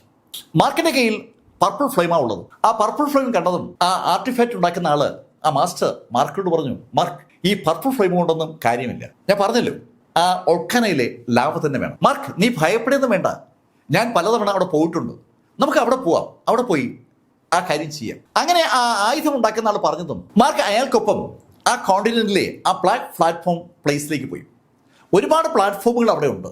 മാർക്കും ആ മാസ്റ്ററും കൂടി ആ ടെലിപ്പോർട്ടേഷൻ പ്ലാറ്റ്ഫോമിൽ യൂണിക്കോൺ കോണ്ടിനെന്റിലേക്ക് തിരിച്ചു. അവർ രണ്ടുപേരും യൂണിക്കോൺ കോണ്ടിനെന്റിൽ എത്തിയപ്പോൾ മാർക്കിന് ഭയങ്കര അതിശയം. അവിടെ എത്തുമ്പോൾ തന്നെ ഒരു ചൂട് അനുഭവപ്പെടുന്നുണ്ട്. സജീവമായ ഒരു അഗ്നിപർവ്വതം അവിടെ ഉണ്ട്. ആ അഗ്നിപർവ്വതത്തിന്റെ ലാവ ഉപയോഗിച്ച് വേണം ഊജിയുടെ ഡ്രസ്സ് ഉരുക്കാൻ. അതാണ് മാസ്റ്റർ പറഞ്ഞിരിക്കുന്നത്. മാർക്കും മാസ്റ്ററും കൂടി അങ്ങനെ നടക്കുമ്പോൾ 3-4 ചെറുപ്പക്കാർ അവരടുത്തേക്ക് വന്നു. ആ ചെറുപ്പക്കാരിൽ ഒരാൾ മാർക്കിന്റെ കൂടെ നടക്കുന്ന മാസ്റ്റർ കണ്ടതും അദ്ദേഹത്തെ കണ്ട് തൊഴുതു. ഹലോ മാസ്റ്റർ, എത്ര നാളായി കണ്ടിട്ട്? നാങ്കുങ്, നീയും ഇവിടെ എത്തിയോ? മാസ്റ്റർ, ഇവിടെ അല്ലാതെ ഞങ്ങൾ എവിടെയാ പോകേണ്ടത്? ഇവിടെ വന്നാലല്ലേ ഡിവൈൻ ആയുധങ്ങളൊക്കെ ഉണ്ടാക്കാൻ പറ്റും. അത് കേട്ടത് മാസ്റ്റർ പറഞ്ഞു, അതെ ട്രിബുലേഷൻ ലെവൽ ആയുധങ്ങൾ ഉണ്ടാക്കണമെങ്കിൽ നമുക്ക് ഈ ലാഭ തന്നെ വേണം. മാർക്കും ആ മാസ്റ്ററും കൂടി അവരോട് യാത്ര പറഞ്ഞിട്ട് മുന്നോട്ട് തിരിച്ചു. നടന്നു പോകുന്ന മാർക്ക് ഫെല്ലറെയും മാസ്റ്ററെയും നാൻകോങ്ങിന് ഒപ്പമുള്ള ആളുകളും അങ്ങനെ അല്പനേരം നോക്കി നിന്നു. മാർക്കും മാസ്റ്ററും കണ്ണിന്ന് പറഞ്ഞതും നാൻകോങ്ങിനോടായി കൂടുതൽ ആളുകൾ ചോദിച്ചു, അല്ല നാൻകോങ്, ആ മാസ്റ്റർ എന്തായിരിക്കും ഉണ്ടാക്കുന്നത്? ആ കൂടുതലുള്ള ആളുകൾ ആ ചോദ്യം ചോദിച്ചതും നാൻകോങ് നടന്നു പോകുന്ന മാസ്റ്റർ തന്നെ നോക്കി നിന്നിട്ട് സാവധാനം പറഞ്ഞു, എന്തായാലും ഈ കോണ്ടിനെന്റിൽ ഇന്ന് ഉണ്ടാക്കപ്പെടുന്ന ഏത് ആയുധത്തെക്കാളും ശക്തമായ ആയുധം ഉണ്ടാക്കാനാവും ആ മാസ്റ്റർ ഇവിടെ എത്തിയത്, അല്ലെങ്കിൽ മാസ്റ്റർ ഇവിടെ വരില്ല. മാർക്ക് ഫെല്ലർക്ക് അറിയാത്ത ഒരു കാര്യമാണ് ആ മാസ്റ്ററെ കുറിച്ച് നാൻകോങ് പറഞ്ഞത്.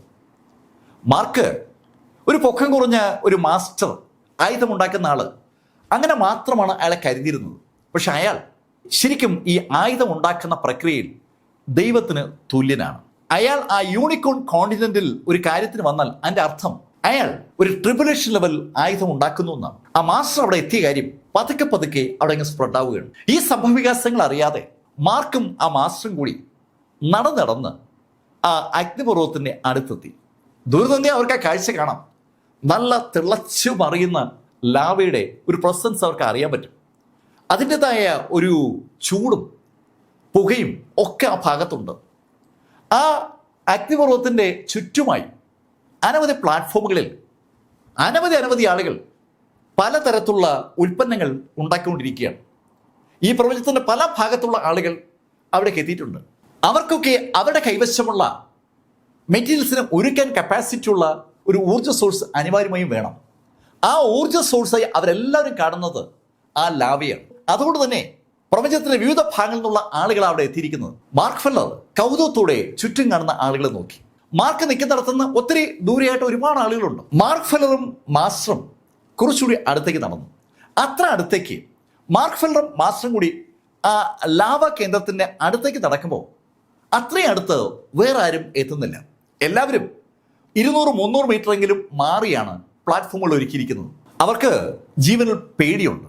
പക്ഷേ മാർക്കിനൊപ്പം നടക്കുന്ന മാസ്റ്റർക്ക് ആ ഒരു ഭയമേ ഇല്ല. അയാൾ കൂളായി നടക്കുകയാണ്. മാർക്ക് ഫെല്ലർക്കും ചൂട് അനുഭവപ്പെടുന്നുണ്ട്. പക്ഷെ മാർക്കിൻ്റെ ബോഡിയിൽ ഈ ചൂട് ഒരു വിഷയമേ അല്ല. അവർ ആ അഗ്നിപർവ്വത മുഖത്തുനിന്ന് ഏകദേശം ഒരു 100 മീറ്റർ മാറി ഒരു സ്ഥലത്ത് ഒരു പ്ലാറ്റ്ഫോം ഒരുക്കി അവിടെ ആ ആയുധ നിർമ്മാണ പ്രക്രിയയിലേക്ക് കടന്നു. അവിടെ ഇരുന്നതും മാസ്റ്റർ മാർക്ക് കൊടുത്ത സാധനങ്ങളൊക്കെ എടുത്ത് പുറത്തു വെച്ചു. ആ സാധനങ്ങൾ പുറത്തു വെച്ച മാസ്റ്റർ മാർക്കിനോട് പറഞ്ഞു, മാർക്ക് വേറെ എന്തെങ്കിലുമൊക്കെ ഉണ്ടെങ്കിൽ അതും പുറത്തെടുത്തു. മാർക്കിൻ്റെ കയ്യിൽ ആ സമയത്ത് ഒരു ബെല്ലുണ്ട്. ആ ബെല്ല് ഈ ബ്ലഡ് സെക്ഷനിലെ ആ ശക്തനായ 6th ലെവൽ സെയിൻ്റെ കയ്യിൽ നിന്ന് മാർക്ക് പിടിച്ചെടുത്തതാണ്. വേറെയും ഒരുപാട് ആളുകളെ മാർക്ക് അന്ന് യുദ്ധത്തിൽ കൊന്നിരുന്നു. അവരുടെയൊക്കെ കയ്യിൽ നിന്ന് മാർക്ക് പിടിച്ചെടുത്ത സാധനങ്ങളൊക്കെ ഇപ്പോൾ മാർക്കിൻ്റെ കയ്യിലുണ്ട്. മാർക്ക് അതെല്ലാം അവിടെ നിരത്തി വെച്ചു. വെനറബിൾ 5th മൗണ്ടനും അതുപോലെ ഊജിയുടെ ആ ഡ്രസ്സും ആ ബെല്ലും വേറെ ചില സംവിധാനങ്ങളൊക്കെ മാർക്ക് നിരത്തി വെച്ചതും മാസ്റ്റർ മാർക്കിനോട് പറഞ്ഞു, മാർക്ക് ഞാൻ തുടങ്ങാൻ പോവുകയാണ്. ഞാൻ പറയുന്ന സമയത്ത് എനിക്ക് ആവശ്യമായ ലാവ നീ എത്തിച്ചേരണം. മാർക്കിനെ എന്തുകൊണ്ട് അയാൾ അവിടെ കൊണ്ടുവന്നു എന്നതിൻ്റെ ഉത്തരം അപ്പോഴാണ് മാർക്കിന് കിട്ടുന്നത്. ആ ലാവ ശരിക്കും തിളച്ചു മറിയുകയാണ്. അവിടെ നിന്ന് ആ ലാവ ആയുധമുണ്ടാക്കുന്ന സ്ഥലത്തേക്ക് മാർക്ക് എത്തിക്കണം. മാർക്ക് അതിനെക്കുറിച്ച് ആലോചിക്കുമ്പോഴേക്കും ആ മാസ്റ്റർ അയാളുടെ നിലവറയിൽ നിന്ന് ഒരു വലിയ കുട്ടികം പോലൊരു സംഭവം എടുത്ത് പുറത്തു വെച്ചു. ആയുധമുണ്ടാക്കാൻ കഴിയുന്ന ഒരു വലിയ ആയുധമുണ്ടാക്കാൻ കഴിയുന്ന ഒരു വലിയ പാത്രമാണെന്ന് പറയാം. സാധനങ്ങളെല്ലാം ഒരുക്കി കഴിഞ്ഞതും മാസ്റ്റർ അയാളുടെ റിഫൈനിങ് ആക്ടിവിറ്റീസ് തുടങ്ങാനുള്ള ശ്രമത്തിലേക്ക് കടന്നു. അയാൾ മാർക്കിനോട് പറഞ്ഞു, മാർക്ക് ഇനി എനിക്ക് വേണ്ടത് ലാവയാണ്. മാർക്ക് ഫെല്ലർ ആ നിമിഷത്തിൽ ആ അഗ്നിപർവ്വത മുഖത്തേക്ക് തിരിച്ചു. അവിടെ എത്തിയ മാർക്ക് കൈയുടെ ഒരൊറ്റ ആക്ഷൻ കൊണ്ട് ആ ലാവയിൽ നിന്ന് ഒരു ഭാഗത്തെ മുകളിലേക്ക് ഉയർത്തി ഒരു നദി പോലെ ആ കുട്ടകത്തിലേക്ക് ഒഴുക്കി.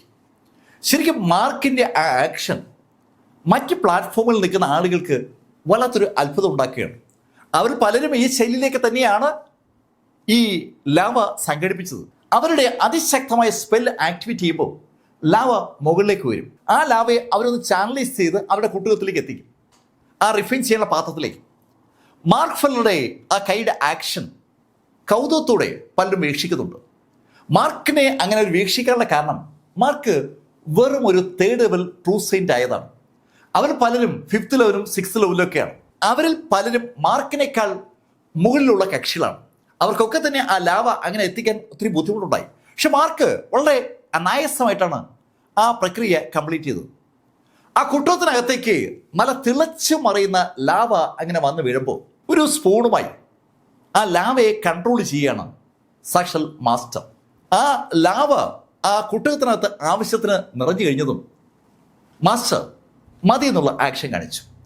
മാർക്ക് ഫെല്ലർ ആ നിമിഷത്തിൽ കൈയൊന്നെടുത്തതും ആ ലാവയുടെ ബാക്കി ഭാഗം വീണ്ടും കുഴിയിലേക്ക് പോയി.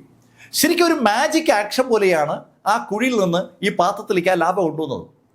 ലാവ നിറഞ്ഞ വലിയൊരു ചരുവം പോലുള്ള ആ കുട്ടകത്തിൽ ആ ലാവ അങ്ങനെ തിളച്ചു മറിയുമ്പോൾ മാസ്റ്റർ ഓരോ സാധനങ്ങളായി ആ കുട്ടകത്തിനകത്തേക്ക് എടുത്തിട്ട് തുടങ്ങി.